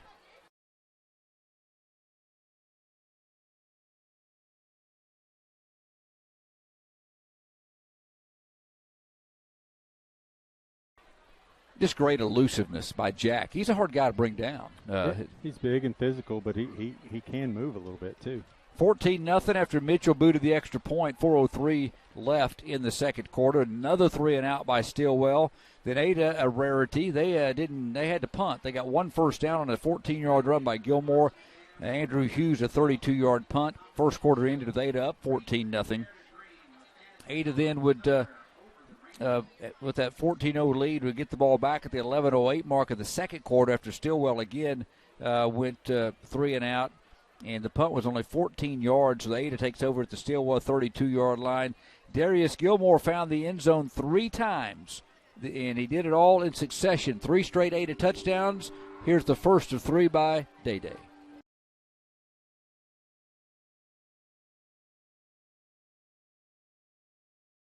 for the Gilmore touchdown. Extra point made it 27-0 Ada. No, made it 20-0. That was Gilmore's first touchdown run. Ada again held Stillwell. This time 4 and out. They went for it on fourth down. Ada held them on 2 incomplete passes. 2 plays, 65 yards on the next drive for Ada, all on the ground. Jet sweep, DeMontre Patterson set up Gilmore's touchdown. Let's see DeMontre's 50-yard cross-country gallop. At their own 35-yard line, their jet sweep to DeMontre, looking for it, 40, 45, 50. I mean, one man to beat, 45, 40, and you might say, see you later, boundary, 20, 15, 10. Was just shoved out of bounds to the 15-yard line, a 50-yard run that ran about 80, going back and forth across the field. Set up first down at the 15. Cougars would keep it on the ground. The ground game was good, and Day was special. They rushed to the line of scrimmage. Under center is Freeland. Pitch Gilmore. Good block by Gallagher. Gilmore headed to the end zone at the 5. Ducks his shoulder. Leaps. Yep.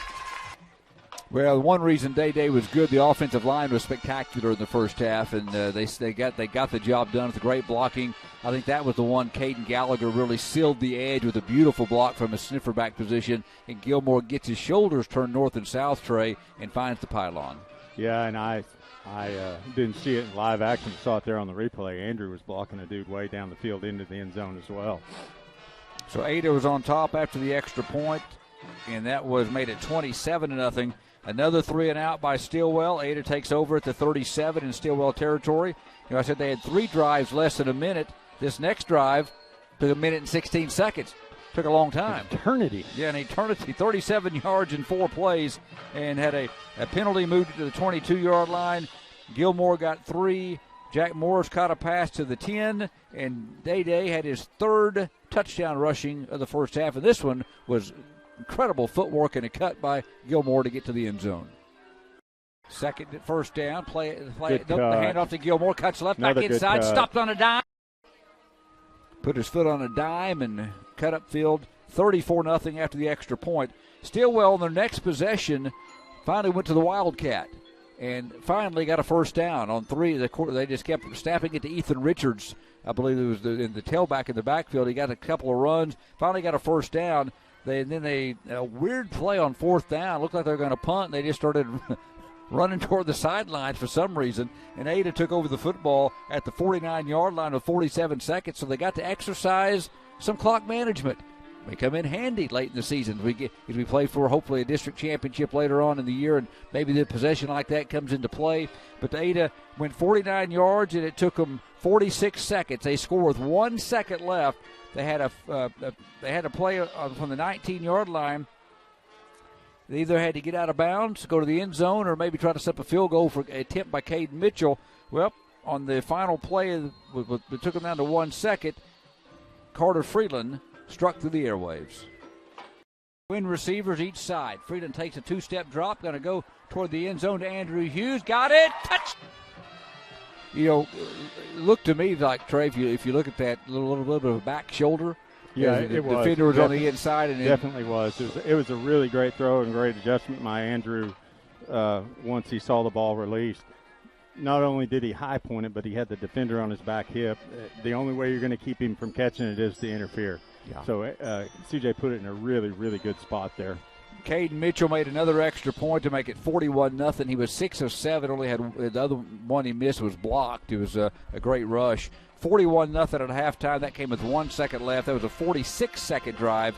6 plays, 49 yards. Ada amasses a lot of offense in the first half. They near 500 yards a week ago. They're en route for that again here tonight, leading Stillwell 41-0. We'll have those first half stats and more when we come back. You're listening and watching the Ada Cougars live, streaming at kadaradio.net. A strong defense, an aggressive offense, and ability to make the big plays. That's Vision Bank and the Ada Cougars. From the first kickoff to the final buzzer, the Cougars keep on working for excellence, and so does Vision Bank. From your first savings and checking account, your first car, your first home, all the way through to retirement, Vision Bank strives for your financial success. Ada Cougar Football and Vision Bank, a winning combination. See the difference with Vision Bank. Equal housing lender, member FDIC, NMLS number 402156. Searching for a stress-free, no-hassle car buying experience? Then look no further than Hilltop Dodge. From our well-knowledgeable sales staff to our qualified service department, here at Hilltop Dodge, we strive to deliver the best customer satisfaction. Here at Hilltop Dodge, we are huge supporters of the Ada Cougar football team and want to wish them good luck on their season. So come on down to Hilltop Dodge and experience what car buying is supposed to feel like. Come in and see us at 1109 North Broadway in Ada.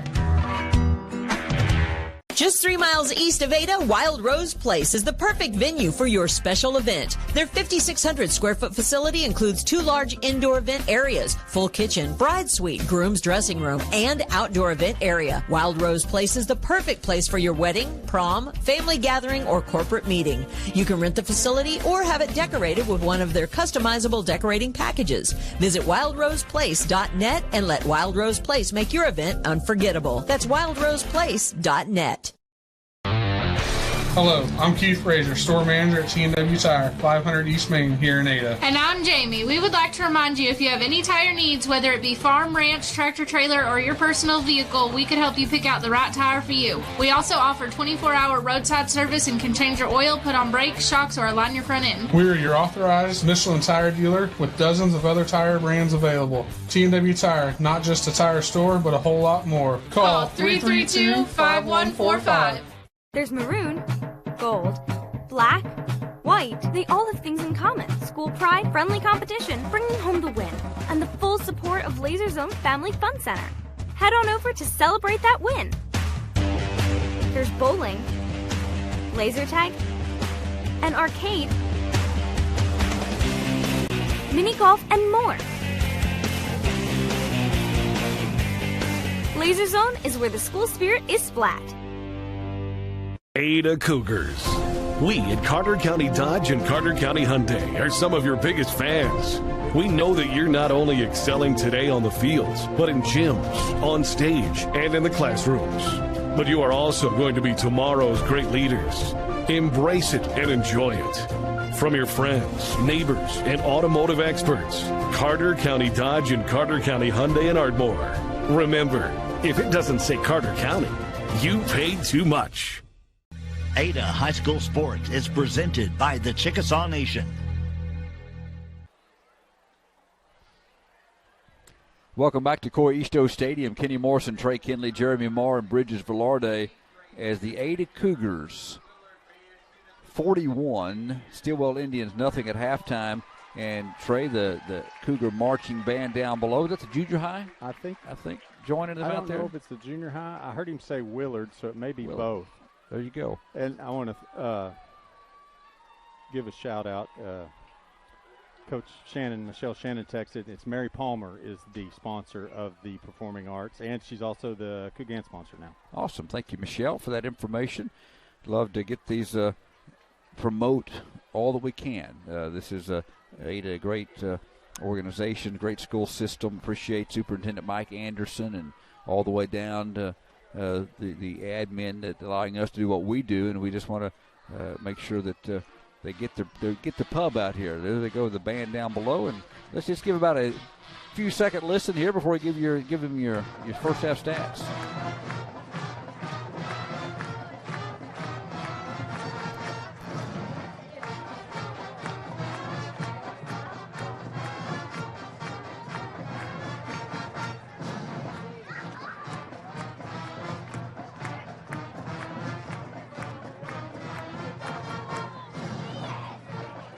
Pretty good stuff, Trey. I'm looking down below. It's a great crowd on hand here tonight. And we've had beautiful weather for football. The bleachers pretty packed below, and then the standing. Of course, it's halftime. More people are standing in the concourse area, but just beautiful. And to Stillwell's credit, that's a long drive, and there's quite a few over there, more than I was expecting. In pregame, there was I'm going to say 5 or 6 families over there, and some of that's our folks sit over there, but they've made the drive, and I'm sure that was tough. Yeah, it's a long drive, and they've had to sit through a first half that saw their team muster 1 first down. Trey Kinley via Jeremy Marr has your first half statistics.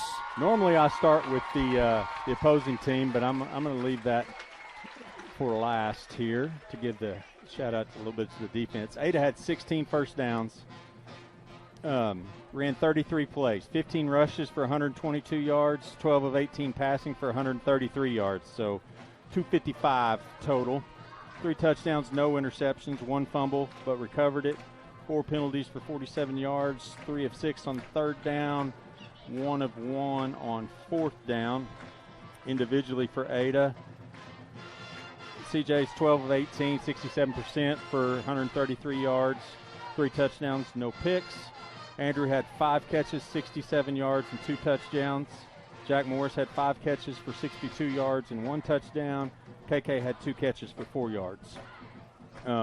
Rushing, Darius 11 for 84, so a little, 7.5 a carry basically. Monty had the 1 45-yard run. Darius had 3 touchdowns. He did have the fumble, but we got it back. I believe George Maddox recovered that. And then Fisher had 1 carry for 4 yards. CJ had the 2 sacks for negative 11 yards. Defensively, I don't know. I don't know that you can ask for much more. Stillwell, how many plays did I say we ran? 33? 33. Stillwell ran 33 plays as well. No, I'm sorry. They ran 26. I apologize. I was counting their yards, not their plays. They have 1 first down, 18 rushes for negative 14 yards, so negative, I don't know, negative 2 feet a carry. Let's go with that. Sounds good. 2 of 8 passing for 15 yards. No touchdowns, no interceptions, no fumbles. They had the fumble on the kick return. I've noticed when this app, I know a lot of you may question sometimes our fumbles are off, but it's weird on a kick because if you call it a muff, it doesn't count as a fumble. So just semantics, but nonetheless, they had 4 penalties, 33 yards, 1 of 8 on 3rd down, 0 of 2 on 4th down. Individually for Stillwell, passing, Kanan Mink was he has him 1 of 6 for 8 yards, and Dalton Christie 1 of 2 for 7 yards. But I think it was Mink that was 2 of 7, and Christie was 0 of 1. He was the guy that had the punt, the throw on the fake punt, so he was 0 of 1 there. Rushing, Kanan Mink 4 rushes for 9 yards, their leading rusher. Ethan Richards 9 carries for 5 yards. Oren Shelley has the best yards per carry. No, he had one carry for 1 yard. I think that was the opening play of the game, or maybe the second play. Colby, is it Philott? 2 carries for 1 yard. Philpott. Oh, I put it in here wrong. Yep. And then he has Dalton Christie 2 carries for negative 30 yards. Again, I think one of those was Kanan Mink's long sack, the 23-yard sack. So. And then receiving, Ethan Richards 1 catch for 8 yards, and Oren Shelley 1 catch for 7 yards. Yeah, so you look at Kanan Mink. I think he had 15 passing, maybe 7 total yards, something like that. I didn't write it down, but I think he has negative 14 yards rushing, and then 15 passing. So he's got 1 positive yard. He had 395 total a week ago. He was the man. So the Cougars have definitely wrapped up Mink. Yeah, they've tackled really well, but the other thing is schematically it's been different. Sometimes it's the backers going. Sometimes it's other folks. Cougars lead at 41-0. What a big first half. Like our final break, come back to your second half. Cougar football streaming live at K80aradio.net.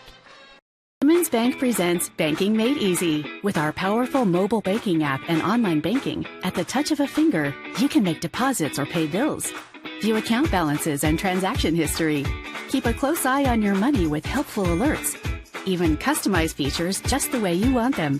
And with our contactless Visa credit and debit cards, you can just look, tap, and go.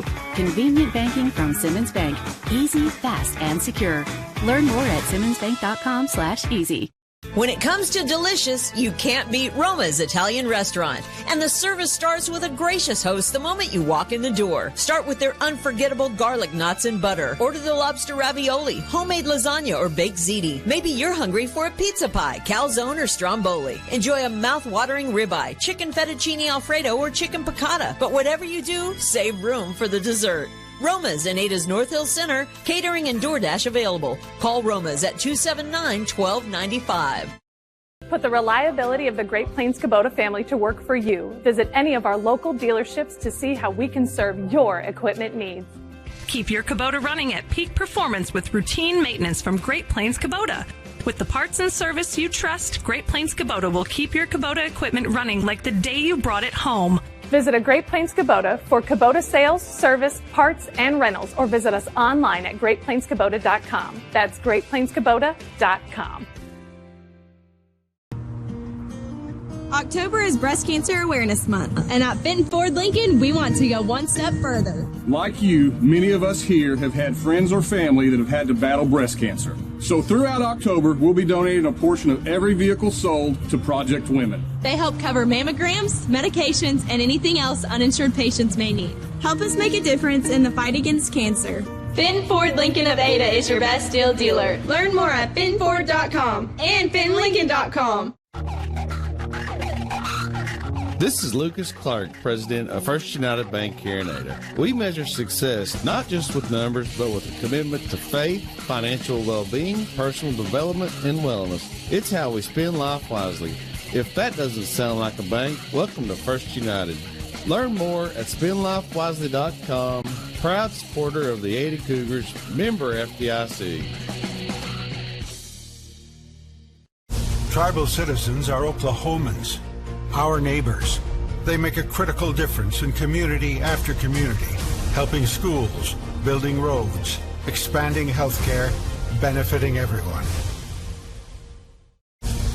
We are united for Oklahoma, committed to mutual respect, shared strength, and productive partnerships.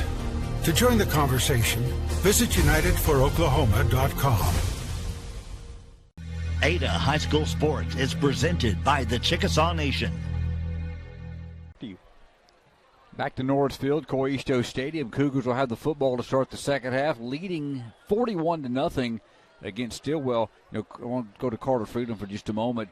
Since his injury, he's came back and played 4 quarters of football, Trey, or 6 quarters. Last week for 4, this week for 2. He's 24 of 35, 410 yards, 7 touchdowns, and no interceptions. And he's came back and been efficient. But you gotta look at the complementary things that are going on with just the whole team. I mean, they're running the football. Receivers are catching the football. They're right now they found a different groove. And he's 12 of 18 tonight is not a testament to how well he's thrown the ball, because we've had 3 or 4 drops. I mean, really good throws that I don't remember him throwing a bad pass tonight. He may have, but I don't remember one. Maybe one there late. Yeah, he threw one high on a screen, but other than that, he's been on point, and we've had some drops, and that's fine. We're still 12 of 18. That's 67%. Those drops, we just don't want it to become an epidemic. Kinley Catron, senior, will put it on the tee at the 40-yard line for Stillwell in the white uniforms, red numerals. How long? I thought you were talking about my kid there for a minute. Carter Kinley's out there. He spells his name wrong, though. His parents spelled it with an I. They didn't. What's this guy's? A K-I-N-L-E-Y? Yeah, that's what I'm saying. He spells it wrong. Yeah. They got to get things right. I bet people don't spell his name wrong all the time, he may get a chance here on a. If he can onside it over here to Carter, he may kick on Sundays. He is angling right, isn't he? Yes. He may be kind of cold, though. From the 40, here's the kick. Right down the middle of the field, fair catch. That's Jack Morris came up and got it at the 32-yard line. The Cougars will set up shop, 1st and 10, and let's see how they come out. Starters probably come out. One series. What can you say? One series. 11. Well, they got a running clock. They've decided to have a running clock here in the second half. Interesting. We didn't get that word, but it's obvious because they've started it, and it's already down to 11:20. So a running clock. Play clock. 25-second play clock. Ada will start from the 32-yard line with a running clock. Cooper Patterson in motion from right to left. Hand off. Play action to Gilmore as Freeland rolls out, throws it away. Good job there. Well, that was kind of that run-pass option. It kind of looked like it maybe, and Gilmore was wrapped up, or just a play action all the way. Well, and the timing, I think the timing was off because Gilmore and Patterson collided in the backfield. I mean, so if he had handed it off, I don't know. It's not the way you want to start, so we're going to clean that up. We're going to get home for supper tonight. Late one, but running clock at 8:35. What are you buying, Jeremy? Steaks? Enchiladas? Appetizers, Applebee's. You heard that listening cast. Pitch to Gilmore, running left. Good cut. Got 3 to the 35, Darius. Just want to play this clean and healthy. That's the goal for this half. Is that a situation the coaches get together and decide on the running clock? I don't know. It has to be. It has to be something Stillwell would ask for, or there's no rule that says you run the clock, and I think their coaches would have to come to our coaches and have that conversation. I mean, does it not? No, it hasn't stopped at all. I don't know. No, it's been running from the get-go. Unless it's in motion out of the backfield to Gilmore. They want him on the wheel route. He's got it. What a catch. What a catch at the 45. Had to turn to the outside shoulder on the wheel route. That may be CJ's worst ball. Honestly. But Day bailed him out on a great adjustment to the 50-yard line and a Cougar first down and a gain of 15. Fisher in to replace Day. Dustin Noisewater in on the tackle. Sophomore wide receiver. 9:17 to play. Clock continues to run. Caden Balthrop up over the football. Got twin receivers stacked to the near side. Stafford and Patterson. DeMontre in motion. Jet sweep running left. He's got territory. 50, 45, second level 40. Looking for the third level. Dancing. 35-yard line. And drug down out of bounds. Flag in the backfield. He had a 50-yard run in the first half. 2 flags. This one will probably come back. Still not stopping the clock, though. Holy cow. You know, we did not, and probably should have, and I apologize for not getting the official word from Stillwell. What I mean, Jeremy Moore counted 41 players, which is plenty, but they've got mid-50 on the roster. Mid-50 on the roster, yeah. So I don't know if it's just a few injuries, a couple of guys we couldn't find that normally start according to the scouting report. So I don't know if they might have a sickness running through. Yeah. You know, we haven't got an official word on that. If the penalty is against the Cougars, moves it back to the 37, a spot penalty. It's going to be 23 to go on first down. And was that a hold? I don't know. I think so. Yeah, it was a 10-yard penalty. Freeland back to pass. Quick pass, Jack in the flat, 50. Secondary, 45. You got a lot of them back right there. You got 18. You might as well stay in bounds. It's not like it stops the clock. Grimmett on the tackle to 45, but a 18-yard pickup to Morris, who, again, has been open on that little play all night long, respecting the deep threat. And Jack and Carter are just on the same frequency. Yeah, they are. And that's why I don't mean this ugly, but I don't like the running clock. You got a lot of guys over here who want to play football. Yeah, there's a lot of kids that put in a lot of work, and that's how they – these are the games where they can fish a great run. 40, secondary, 35, 34-yard line. Freedom put it in his belly. Got some great blocking up the middle by the big guys, and Fisher lumbers to the 34 for 11 more and a Cougar first down. Good job by Case blocking down the field there. Make it 16 from his own 45 to the 33. Let's re-add that. Was we at our own 45? We were plus 45. Now we've got an injury timeout. We're still not going to stop. What do we get on that, Jeremy? 14. How about you add them up? I'm not a statistician. You are. Actually, 45 to the 33 officially. 12-yard pickup by Fisher. There we go. Day back in. Shotgun formation. 6:47 to play in the third. Man in motion is Caden Gallagher. Sets up on the right side at the wing. Quick pitch. Gilmore looking for an edge block from Gallagher. Cuts inside a Gallagher block to the inside the 30. To the 29-yard line. Gallagher leading the way from that sniffer back position. He got 4. Sanusi out there leading the way. A little bit more speed. He may have been able to open a big hole there for KK. Or for Day. Second down and 6. Twin receivers to the wide side of the left side. Gallagher to the right side. We've got that too many men against the Cougars. Illegal substitution. 1, 2, 3. Yeah, we got 12. Yeah, 12 on the field. Had 4 receivers. Should have had 3. Had 4 receivers and a tight end and a running back on the field. I think Coffey will come out. He's the personnel it looks like that should have been on the field, so he penalty marks it off. And a quarter that has moved quick because the clock has not stopped since they kicked it off. Does it stop on change of possession? We'll get a chance to throw off some headsets. I'm going to run down there and talk to Scott Lawrence and see what the word was. I mean, if you score a touchdown, does it stop? What's the shotgun for Freeland? Quick pass, screen. Gilmore wide open. Look 30, 25, 20, stops 15, still cuts blocking to the 10. Oh, Reed Sampson downfield blocking. Look back here. Dawson Matthews finishing off Blaine Holloway about 35, 40 yards away from the play. Reed drew a personal foul on them too. That's just tenacity. You have irritated to the person of them, to the point of them responding. He was nothing illegal, just had the guy tied up, couldn't get away from him, and finally he threw him down and jumped on him. The gain went from 24 yards from Freeland to Gilmore on the pass. So offsetting personal fouls, no harm. Did we have one down here too? They're going to mark it at the 5-yard line. Excuse me, it was a 29-yard pickup, Jeremy. I misread the line of scrimmage. They mark it down at the 5-yard line.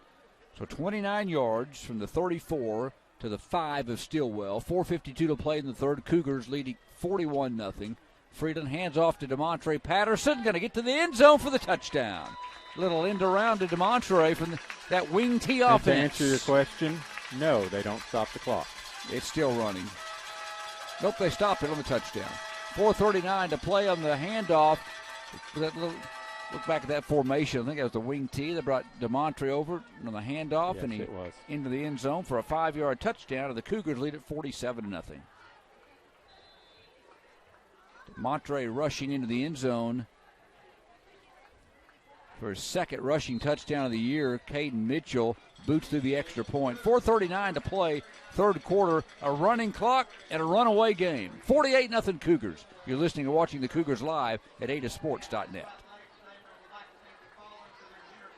Cougar football, presented by the Chickasaw Nation, along with First United Bank, Ada Nissan, CTS, T&W Tire, Wild Rose Place, Carter County Dodge and Hyundai, Vision Bank, Roma Italian Restaurant, Laser Zone, Hilltop Dodge, Simmons Bank, Great Plains Kubota, State Farm Agent Don Carpenter, and Fenton Ford.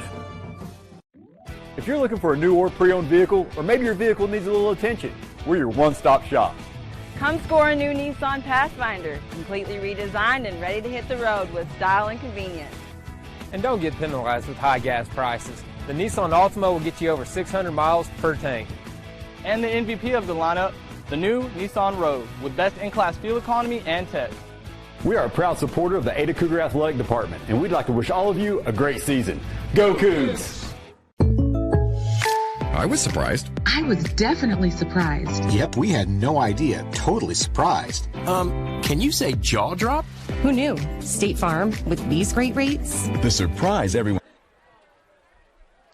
Well, that was officially a 7-minute and 21-second drive by Ada. 8 plays, 68 yards, but a running clock from the opening kickoff of the second half. 5-yard touchdown to DeMontre Patterson. 47-0. Fair catch on the pooch kick at the 35-yard line.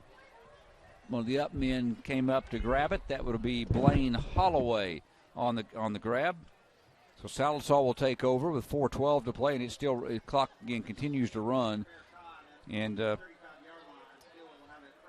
from the 35-yard line, first down. So it's really hard to say what time this possession started. We're just going to put 4:37, about the time the other one ended. So Sallisaw will take over. One Stillwell. first down and 1 yard total for the game. Stillwell takes it.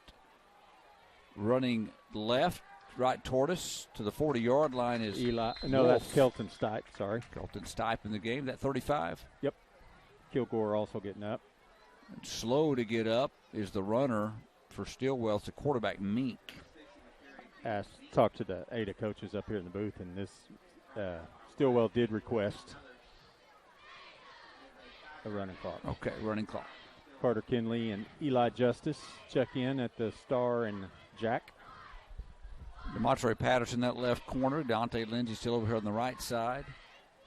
Ashton Rowell in at the nose, and Coffee at the Axe or Cat along with Kilgore. Ashton Rao had a sack last week for a -8 yards. Ethan Richards on the run, and not much. He's able to lunge forward after he's hit at the line of scrimmage. Cord Coffey had him around the ankles. They lunged to the 42 for 2 on the running back Ethan Richards carry. Looking back, Ashton Rao for the season, and it was got his first sack of the season. He was really, as I remember last week, was one of those Cougars that was all over the place in the time he got to play. Yeah, he did a really good job Monday night. We went down to Medill and played JV, won 30-0, and he's kind of the emotional leader on that JV team. From the 42, 3rd and 3. Oh, my gosh. They got another quarterback in the game. They Eli throw it and into Jake. the flat to Chikulate, and that was number 28, Juan Martinez, a sophomore, 5'8", 126, took the direct snap and threw it out in the flat for about a 1-yard pickup. It's going to bring a 4th down up for Stillwell.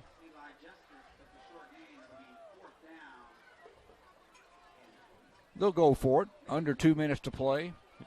At this pace with the running clock, this game will be over. About 9 o'clock. Yep. It's 8:45, so. Do they stop the clock at the quarter? And, guys, this is not an 0-6 Stillwell team. They came in 4-2, 2-1 in district play, but no match for your Cougars. Richards running on 4th down, going to get the line to gain. Ran right across the 45 to the 46, the second first down. Cord Coffey again leads the way, and host of Cougars back substitute. Sun Eagle comes in, Delaware comes in, Tay McDowell in at middle linebacker along with Elvis Edwards. So you got the linebackers are Tay, Elvis, Eli, and Carter.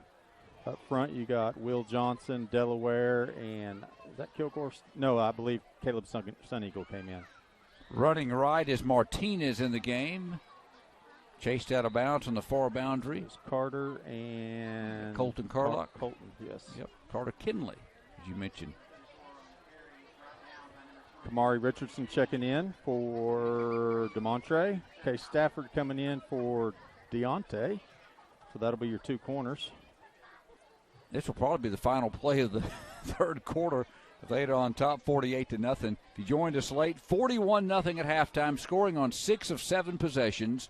And on 7 possessions, Stillwell had 1 first down, and Stillwell has asked for a running clock for the final quarter. This is the 3rd meeting as Martinez carries, cuts back inside. Chalino Martinez. Brought down as the quarter runs out at the 45-yard line in Ada territory, so we got 4. Did Martinez. That's going to end your third quarter, and it went in a hurry. Ada got a touchdown, and we go to the 4th. Ada leads at 48-0. You're listening and watching the Cougars live at KADARadio.net. Simmons Bank presents Banking Made Easy. With our powerful mobile banking app and online banking, at the touch of a finger, you can make deposits or pay bills, view account balances and transaction history, keep a close eye on your money with helpful alerts, even customize features just the way you want them. And with our contactless Visa credit and debit cards, you can just look, tap, and go. Convenient banking from Simmons Bank. Easy, fast, and secure. Learn more at simmonsbank.com/easy.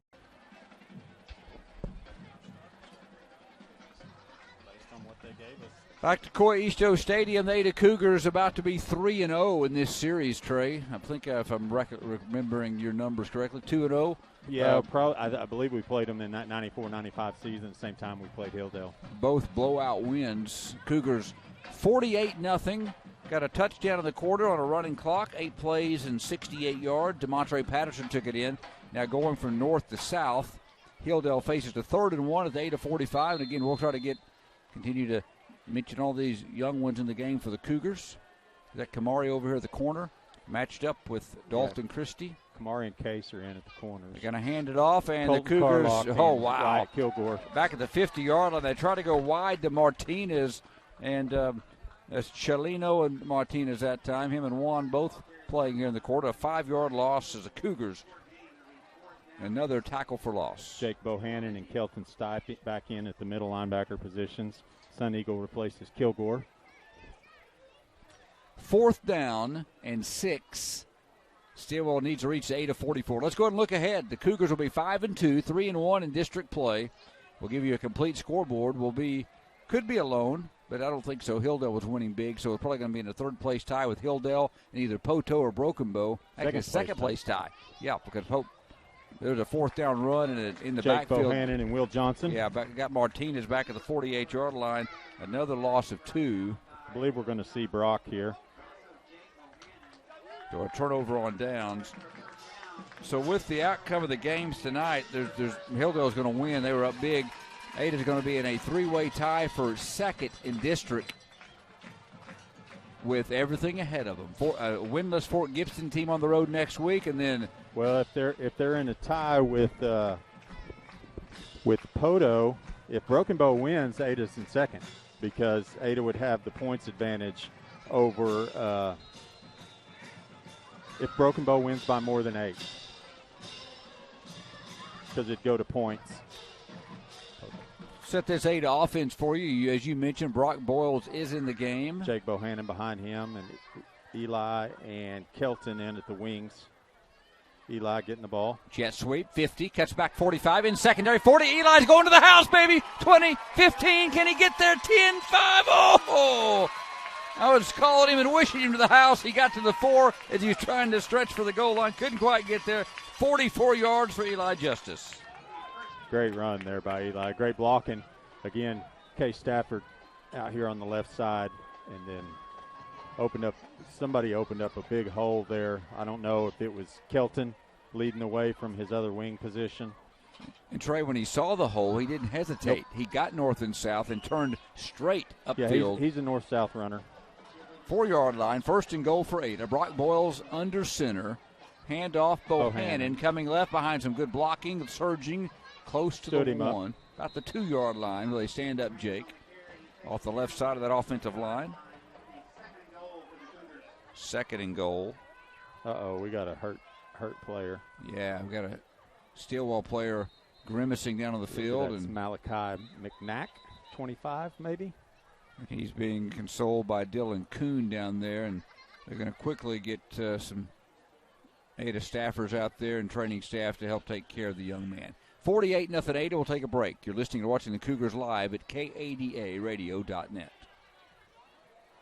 Comes to delicious, you can't beat Roma's Italian Restaurant. And the service starts with a gracious host the moment you walk in the door. Start with their unforgettable garlic knots and butter. Order the lobster ravioli, homemade lasagna, or baked ziti. Maybe you're hungry for a pizza pie, calzone, or stromboli. Enjoy a mouth-watering ribeye, chicken fettuccine alfredo, or chicken piccata. But whatever you do, save room for the dessert.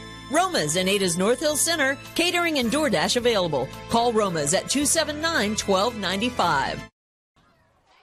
9:02 to play here in the ball game with a running clock here in the second half. Ada on top of Stillwell 48-0. They do stop the clock with the injured player.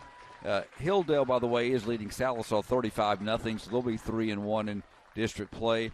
And Medill will get their first win. They're hammering Fort Gibson tonight. And Broken Bow and Poteau, halftime, 14-0 Broken Bow leads that game. That game's at Broken Bow.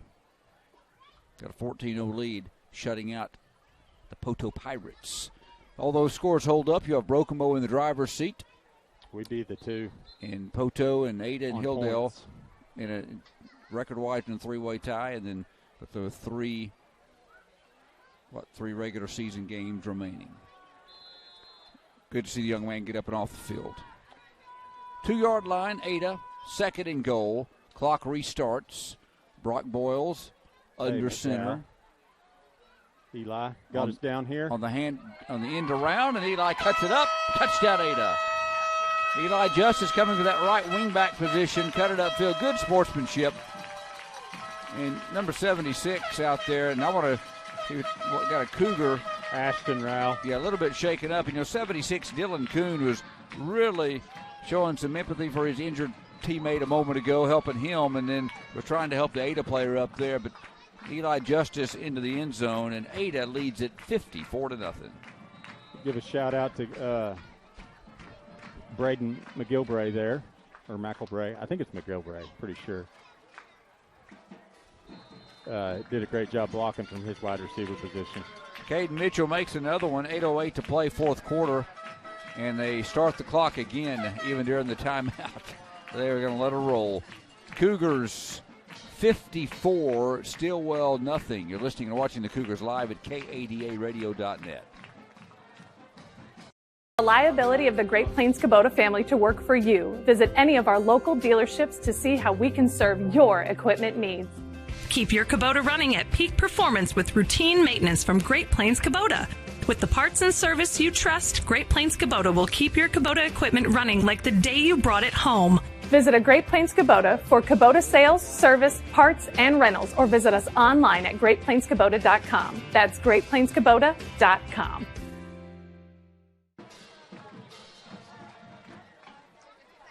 The pageantry of Thursday night football. If you look at the clock and you wonder why is that clock running, it is not stopped hardly any in the second half. The request of the Stillwell Indians. Ada led 41-0 at halftime, and with the running clock, Ada has added 2 more touchdowns. Lead at 55-zip. Stillwell, a 4-2 football team, about to be 4-3, and again, it's just Ada just manhandled them tonight.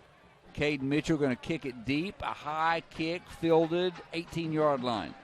Coming up the boundary at the 25, 30, 35, nice run. Forced out of bounds on the far side is Talon Hawk Holmes.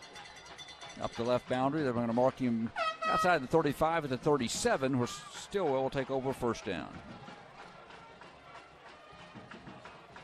The band got thrown off on their light up tonight because there was no break between quarters. That's right. Having to do it. Yeah, they just throws everybody off. Yeah. Owen Wofford checks in at the jack position. So you got him and Eli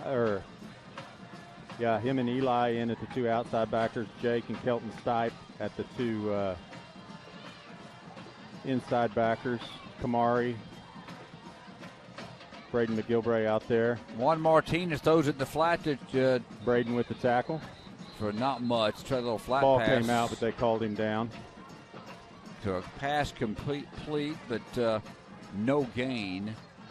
The market, actually a yard loss back to the 36. On the air next week at 6:15 from Fort Gibson, Trey. 7 o'clock kickoff. Kyler Gaddis checking in. I'm trying to get as many of these as I can. You go for it. They deserve it. Seth Flynn also in. Another run to the left side, and nice hard run that Kelton time. Stipe, Jake Bohannon, and maybe Kyler Gaddis in on that tackle. Chelino Martinez, the ball carrier, got 5. Chase Bailey checks back in for Kyler. I think they're doing some rotating and coaching at the same time. Gavin Hamilton, I believe, checks in at this left corner. So him and McGilbray are the 2 corners. Third down. They need 7. They must reach the 47-yard line. Martinez hands it off. Owen Wofford. Coming right is Winkler. And, big Owen out there on the edge. Did a nice job. Excited. Made the play. They're going to mark him a yard loss. Antoine Hayden checks in at the left corner. Kyler Gaddis back in at safety. Back at the 39-yard line, 4th down. Not many plays left in this game with 4:14 and counting. Ada 55-zip.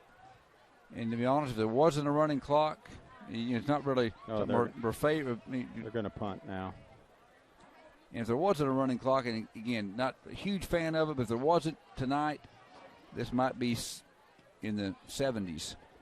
Yeah, I just don't like it because the younger kids, this is when you have games like this. You have your McAllister games where they don't get on the field, your close games like Hilldale where they don't get on the field. And they put in the same amount of practice time, and this is their time to play on Friday nights. And it helps the development for next year and the year after that and the year after that. It's the only thing I don't like about it. I understand. And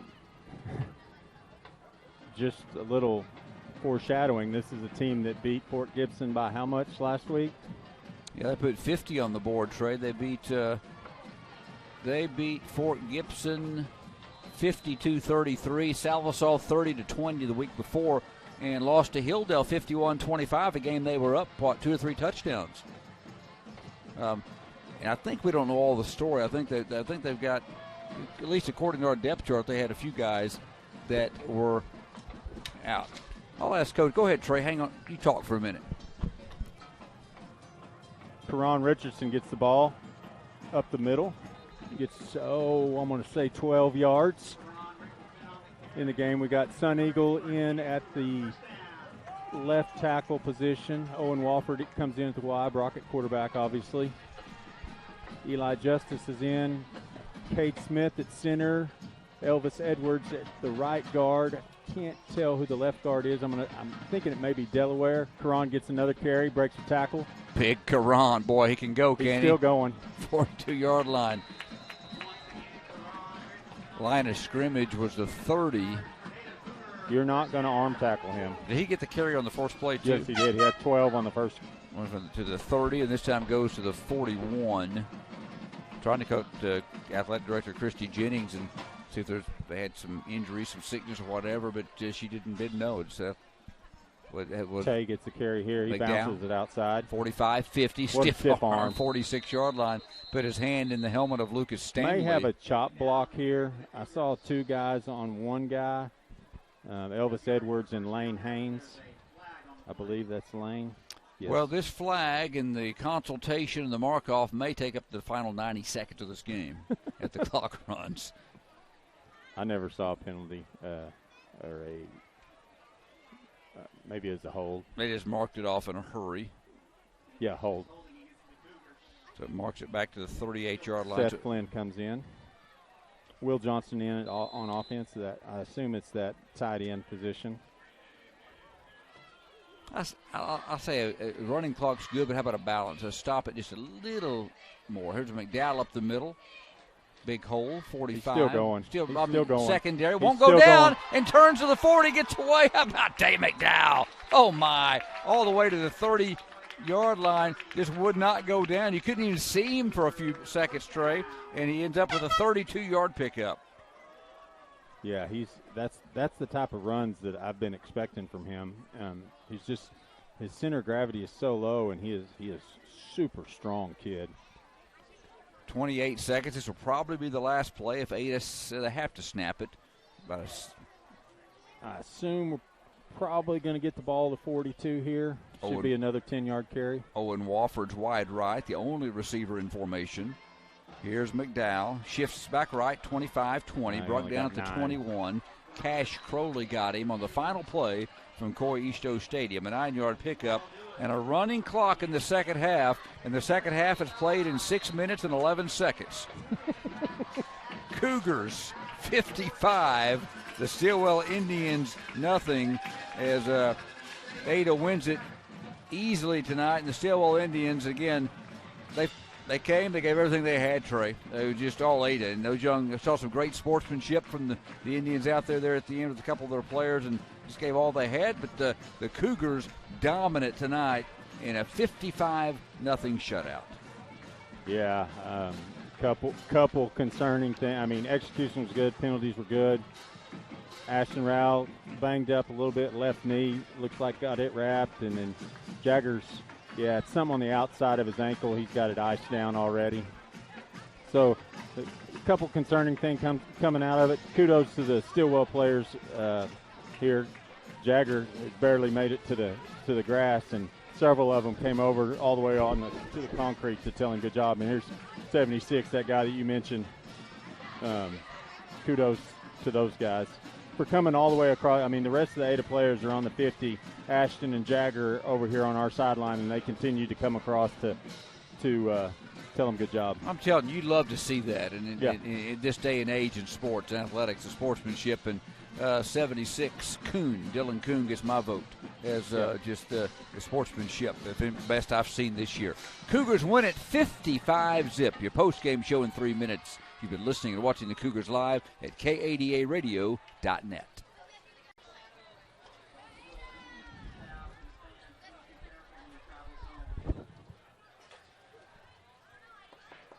That was interesting.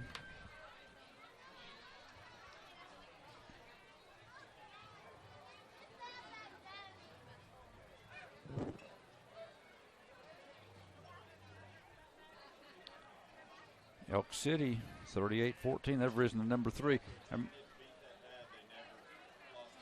They didn't. No, I was impressed with them. I'd have probably lost my cool. What? I'd have probably lost my cool. Yeah.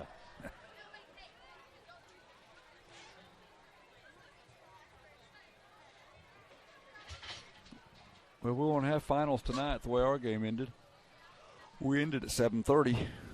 Okay. We can take that down. That was interesting. They had to have. So we didn't see for them. 70's the only one that I know of. Yeah, maybe that's right. They're Shelley. And he's not even on their roster anymore. Orange Shelley played. Yeah. Ethan Richards played. Phil Pott. Chocolate, whatever you say. Dalton Christie played, number 9. Mink played, quarterback. Yeah, I guess secondary. They were back.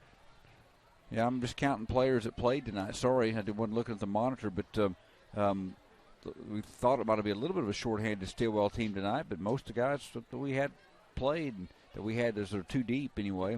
Cougars will win at 55-0 tonight, Trey. 41-0 at halftime. They had the ball in the second half a couple times, scored touchdowns, had it there late, probably would have scored again, but the game ended on the running clock. Cougars are 5-2, 3-1 in district play, and moving toward a showdown in a couple of weeks. Hopefully can go take care of business at Fort Gibson. You don't overlook anybody, but No. you got an 0-7 Fort Gibson team next week, and then you finish with Broken Bow and Poto. But biggest thing, we as broadcasters can peek ahead. Players, coaches can't. But Cougars are doing what they need to do to set up hopefully a fantastic finish to this regular season. Yeah, the bumps and bruises is what you got to. Fisher was a little under weather tonight and didn't play much. We were rotating there at middle linebacker there in the first half, second quarter.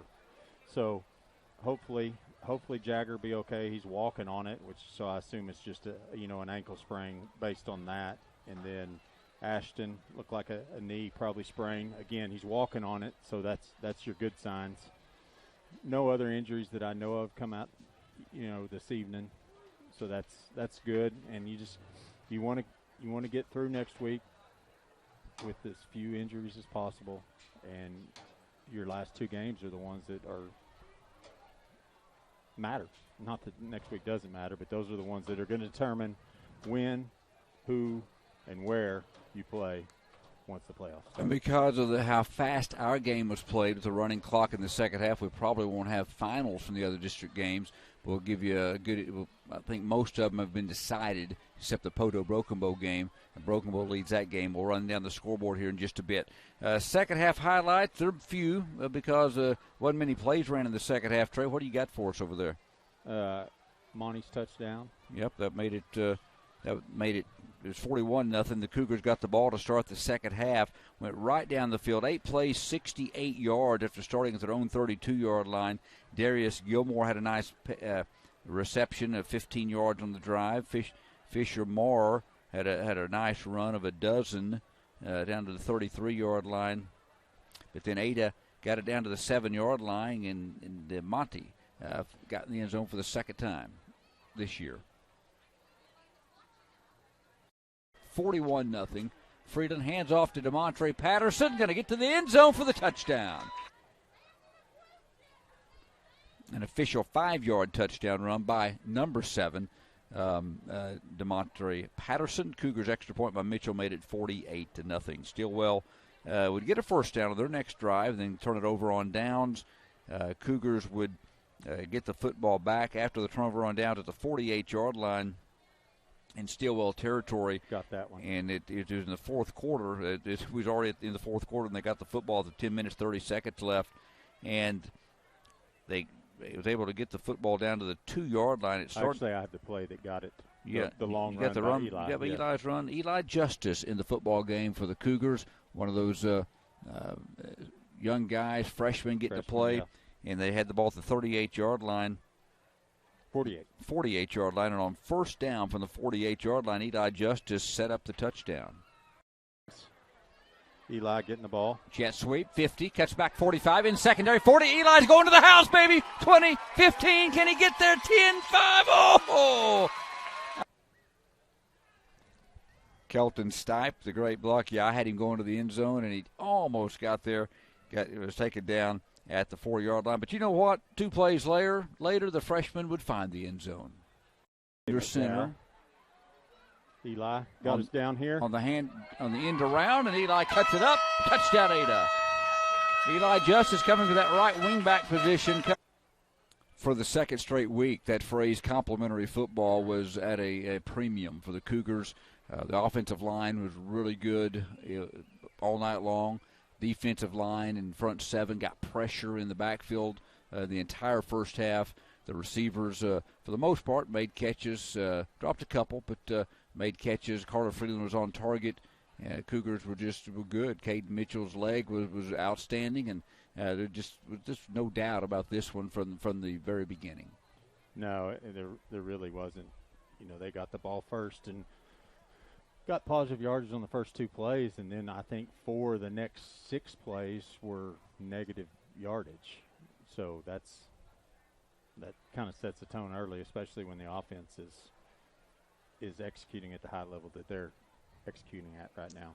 55-0, Ada wins it. We run down your final statistics next. This is Cougar Football postgame show streaming at K80aradio.net. Sales and Rental is your premier wedding and party rental resource in the Ada, Oklahoma area, bringing you the best for your wedding or other special event with the most unique and current trends available.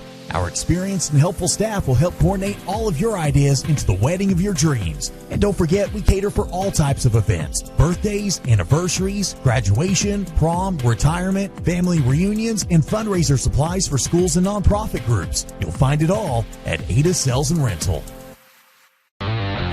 Hello, I'm Keith Frazier, store manager at T&W Tire, 500 East Main here in Ada. And I'm Jamie. We would like to remind you, if you have any tire needs, whether it be farm, ranch, tractor trailer, or your personal vehicle, we can help you pick out the right tire for you. We also offer 24-hour roadside service and can change your oil, put on brakes, shocks, or align your front end. We are your authorized Michelin tire dealer with dozens of other tire brands available. T&W Tire, not just a tire store, but a whole lot more. Call 332-5145. There's maroon, gold, black, white. They all have things in common. School pride, friendly competition, bringing home the win, and the full support of Laser Zone Family Fun Center. Head on over to celebrate that win. There's bowling, laser tag, an arcade, mini golf, and more. Laser Zone is where the school spirit is flat. Ada Cougars. We at Carter County Dodge and Carter County Hyundai are some of your biggest fans. We know that you're not only excelling today on the fields, but in gyms, on stage, and in the classrooms. But you are also going to be tomorrow's great leaders. Embrace it and enjoy it. From your friends, neighbors, and automotive experts, Carter County Dodge and Carter County Hyundai in Ardmore. Remember, if it doesn't say Carter County, you paid too much. Simmons Bank presents Banking Made Easy. With our powerful mobile banking app and online banking, at the touch of a finger, you can make deposits or pay bills. View account balances and transaction history. Keep a close eye on your money with helpful alerts. Even customize features just the way you want them. And with our contactless Visa credit and debit cards, you can just look, tap, and go. Convenient banking from Simmons Bank. Easy, fast, and secure. Learn more at simmonsbank.com/easy.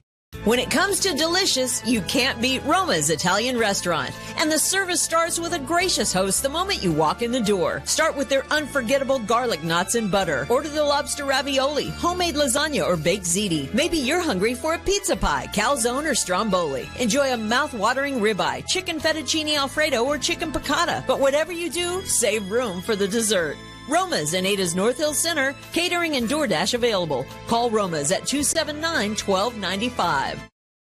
Ada High School Sports is presented by the Chickasaw Nation. Welcome back to Coy Easto Stadium. Kenny Morrison, Trey Kinley, Jeremy Marr, Bridges Velarde on the camera. Short night of work. Ada wins at 55-0. Second half running clock at the request of the Stillwell Indian coaching staff as Ada dominated this game. The night the lights went out in Ada. The big lights, most of the lights being turned off down below. Still the Cougars celebrating on the field with family and friends. Trey Kinley had your final numbers. Not much in the second half. Ada amassed that 200-plus yards, 255 in the first half, and was headed toward a 500-yard game. Still had 177 in the second half. Wow, so still had 2 drives. Still went north of 400 yards, even with the running clock. So Ada ended up with 26 first downs, 27 rushes for 268 yards, so almost 10 yards a carry. 15 to 22 passing for 164 yards, 3 touchdowns, no interceptions, 1 fumble that we recovered, 7 penalties, 72 yards, 4-7 on third down, 1 of 1 on fourth down. Had 2 sacks for minus 28 yard and several other TFLs. Individually, Ada, CJ was 15 to 22 for 164, 3 touchdowns, no interceptions. Andrew had 5 for 67 and 2 touchdowns. Jack had 6 catches, 54 and a touchdown. Darius had 2 for 39, and KK had 2 for 4. Rushing, I said 8 or 9, didn't I? Yes. Darius had 13 for 95, 3 touchdowns. Monty had 3 for 60 with 1 touchdown. Eli had 2 for 46 and a touchdown. Tay McDowell had 1 for 32. Karan had 3 for 32. Fisher had 2 for 12. Jake had 1 for 2. And then Carter had 2 sacks for minus 11. Oh, Stillwell. 2 first downs. Ran 37 plays. 27 rushes for 1 yard. 4 of 10 passing for 15 yards. 4 penalties for 33 yards. 1 of 11 on third down, 1 of 4 on fourth down. They did have the 2 sacks. Individually for Stillwell, Kanan Mink was 2 of 7 for 8 yards. Dalton Christie was 2 of 7 for 15 yards. Dalton Christie was 0 of 1. Juan Martinez was 2 of 2 for 0 yards. Receiving, Ethan Richards had 1 for 8. Oren Shelley had 1 for 7. And Trey Chocolate had 2 for 0.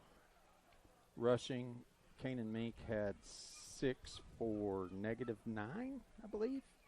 Ethan Richards had 11 carries for 10 yards. Chelino Martinez had 5 for 6. Oren Shelley had 1 for 1. Kobe Philpott had 2 for 1. Garland Winkler had 1 for -1. And Dalton Christie had 1 for -7. Easy pickings for the Cougars, 55-0 to get to 5-2 on the season. We'll have your scoreboard, specifically looking at 4A4 district scores, and tell you where the Cougars are when this night is over as far as the district standings. After our final break, this is Cougar Football streaming at KADARadio.net. Reliability of the Great Plains Kubota family to work for you. Visit any of our local dealerships to see how we can serve your equipment needs. Keep your Kubota running at peak performance with routine maintenance from Great Plains Kubota. With the parts and service you trust, Great Plains Kubota will keep your Kubota equipment running like the day you brought it home. Visit a Great Plains Kubota for Kubota sales, service, parts, and rentals, or visit us online at GreatPlainsKubota.com. That's GreatPlainsKubota.com. October is Breast Cancer Awareness Month, and at Fenton Ford Lincoln, we want to go one step further. Like you, many of us here have had friends or family that have had to battle breast cancer. So throughout October, we'll be donating a portion of every vehicle sold to Project Women. They help cover mammograms, medications, and anything else uninsured patients may need. Help us make a difference in the fight against cancer. Fenton Ford Lincoln of Ada is your best deal dealer. Learn more at FentonFord.com and FentonLincoln.com. This is Lucas Clark, president of First United Bank here in Ada. We measure success not just with numbers, but with a commitment to faith, financial well-being, personal development, and wellness. It's how we spend life wisely. If that doesn't sound like a bank, welcome to First United. Learn more at spendlifewisely.com. Proud supporter of the Ada Cougars, member FDIC. Tribal citizens are Oklahomans, our neighbors. They make a critical difference in community after community, helping schools, building roads, expanding healthcare, benefiting everyone. We are united for Oklahoma, committed to mutual respect, shared strength, and productive partnerships. To join the conversation, visit unitedforoklahoma.com. If you're looking for a new or pre-owned vehicle, or maybe your vehicle needs a little attention, we're your one-stop shop. Come score a new Nissan Pathfinder, completely redesigned and ready to hit the road with style and convenience. And don't get penalized with high gas prices. The Nissan Altima will get you over 600 miles per tank. And the MVP of the lineup, the new Nissan Rogue, with best in-class fuel economy and tech. We are a proud supporter of the Ada Cougar Athletic Department, and we'd like to wish all of you a great season. Go Cougs! I was surprised. I was definitely surprised. Yep, we had no idea. Totally surprised. Can you say jaw drop? Who knew? State Farm, with these great rates. The surprise everyone's talking about is the surprisingly great rates for home and auto insurance from State Farm, especially when you combine them. When you want the real deal, call State Farm agent Don Carpenter, your State Farm agent in Ada for over 44 years today. Ada High School Sports is presented by the Chickasaw Nation. Welcome back. Cougar football from Coy Easto Stadium. Kenny Morrison, Trey Kinley, Bridges Velarde on the camera as he gets a shot down below, and we'll bring into focus now what's going on in 4A4 district play.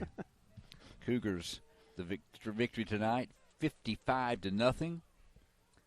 Their next opponent is Fort Gibson. Medill has 58 on the board against them, leading 58-21. Medill getting their first district win tonight. Fort Gibson will go to 0-7. Hilldale in the fourth quarter shutting out winless Salisaw 49-0.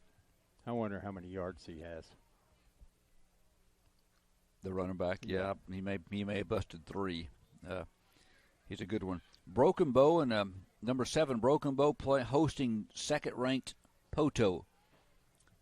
21-0 Broken Bow in the third quarter. If that holds up, Broken Bow will be 4-0 undefeated in first in district with 3 games to go. Poto, Ada, and Hilldale all will be 3-1. And you know, Poto or Broken Bow was down to this Stillwell team 24-0 at half. Ended up winning the game 48-24. But you talk about it, and then you know they beat Medill by 1 on a missed extra point, and then come out and do this to Poto. It's really hard to figure out what's going on. You want consistency, and Cougars are starting to be a team of consistency. Yeah, and like I said, even in the loss to Hilldale, the effort was there. It was the execution. Execution is fixable. Effort is something that is a lot harder for coaches to fix, and thankfully all year that's not been an issue. So next week's game, a Thursday game as well, at Fort Gibson. The airtime is 6:15. Kickoff scheduled at 7 up around Muskogee at Fort Gibson, and about a 2.5-hour journey. So if you can't make the trip next week and kind of want to save your next road trip for the Broken Bow game, well, don't worry, we'll be there for you. Our plans for 6:15 airtime, K88radio.net, adasports.net, live stream, myself, Trey Kinley, Jeremy Mard, Bridget Velarde. We're going to bring the action to you. I do want to point out that Durant scored on Coweta where McAllister wasn't able to do that. I don't guess they're going to beat Coweta. No, but they scored. But McAllister did bounce back. They played East Central tonight, Tulsa East Central, and they won. They're up 68-7. Maybe a running clock going on there too because it's already in the fourth. 3 minutes left. Coweta, the number 1 team in Class 5A now. There was another big game, if I could find the score. Maybe it's not till tomorrow night. Bishop McGinnis was playing Carl Albert in 5A. And it looks like that game is going to be played tomorrow. 2-9. Yeah, tomorrow night. Yeah, number 9, Carl Albert at number 2, Bishop McGinnis. And any other thing? Washington, did they play tonight? No, Major Cantrell and Company? I'm going to try to go out and watch them tomorrow, hopefully. Okay. So the Cougars put themselves in great position. 3-1 now. Fort Gibson next week. And then in their season, then 2 weeks from tomorrow, it's senior night. Poto Pirates here in town. Right now they're ranked number 2 in the state in 4A, but getting shut out tonight 21-0 by Broken Bow in the third quarter. So you're probably starting to see the cream come to the top. Your top 3 teams in this district looks like Ada, Poto, and Broken Bow, and Ada will play those 2 teams in the final 2 weeks. So they're setting up for really a fun finish. That's why after the Hilldale game, I said it's rearview mirror doesn't even need to be looked at. Everything's out in front of you. And I left Hilldale out. They beat Ada. I shouldn't say that. Yeah. I mean, Hilldale's there's four really good teams in the district, and Hilldale. Hilldale obviously has a really good defensive line and a really good running back. Yep. Other than that, I wouldn't call him a really good team. I really wouldn't, because I was not impressed with anything other than him. And their line is good, which a line will carry you a long way. It's kind of like a good pitcher in softball or baseball that evens the score against a lot of people. On a shortened night from Coyisto Stadium, a second half running clock saw the Cougars run away from the Stillwell Indians 55-0. For Trey Kinley, Jeremy Moore, and Bridges Velarde, until next week when we're on the air at 6:15 from Fort Gibson, when the Cougars take on Fort Gibson, I'm Kenny Morrison from Coyisto Stadium. God bless. Good night, everybody. This has been Ada Cougar Football, presented by the Chickasaw Nation. Ready! Brought to you in part by First United Bank, Ada Nissan, CTS, T&W Tire, Wild Rose Place, Carter County Dodge and Hyundai, Vision Bank, Roma Italian Restaurant, Laser Zone, Hilltop Dodge, Simmons Bank, Great Plains Kubota, State Farm Agent Don Carpenter, and Fitton Ford. Ada Cougar Football, a presentation of Cool 99.3 and AdaSports.net.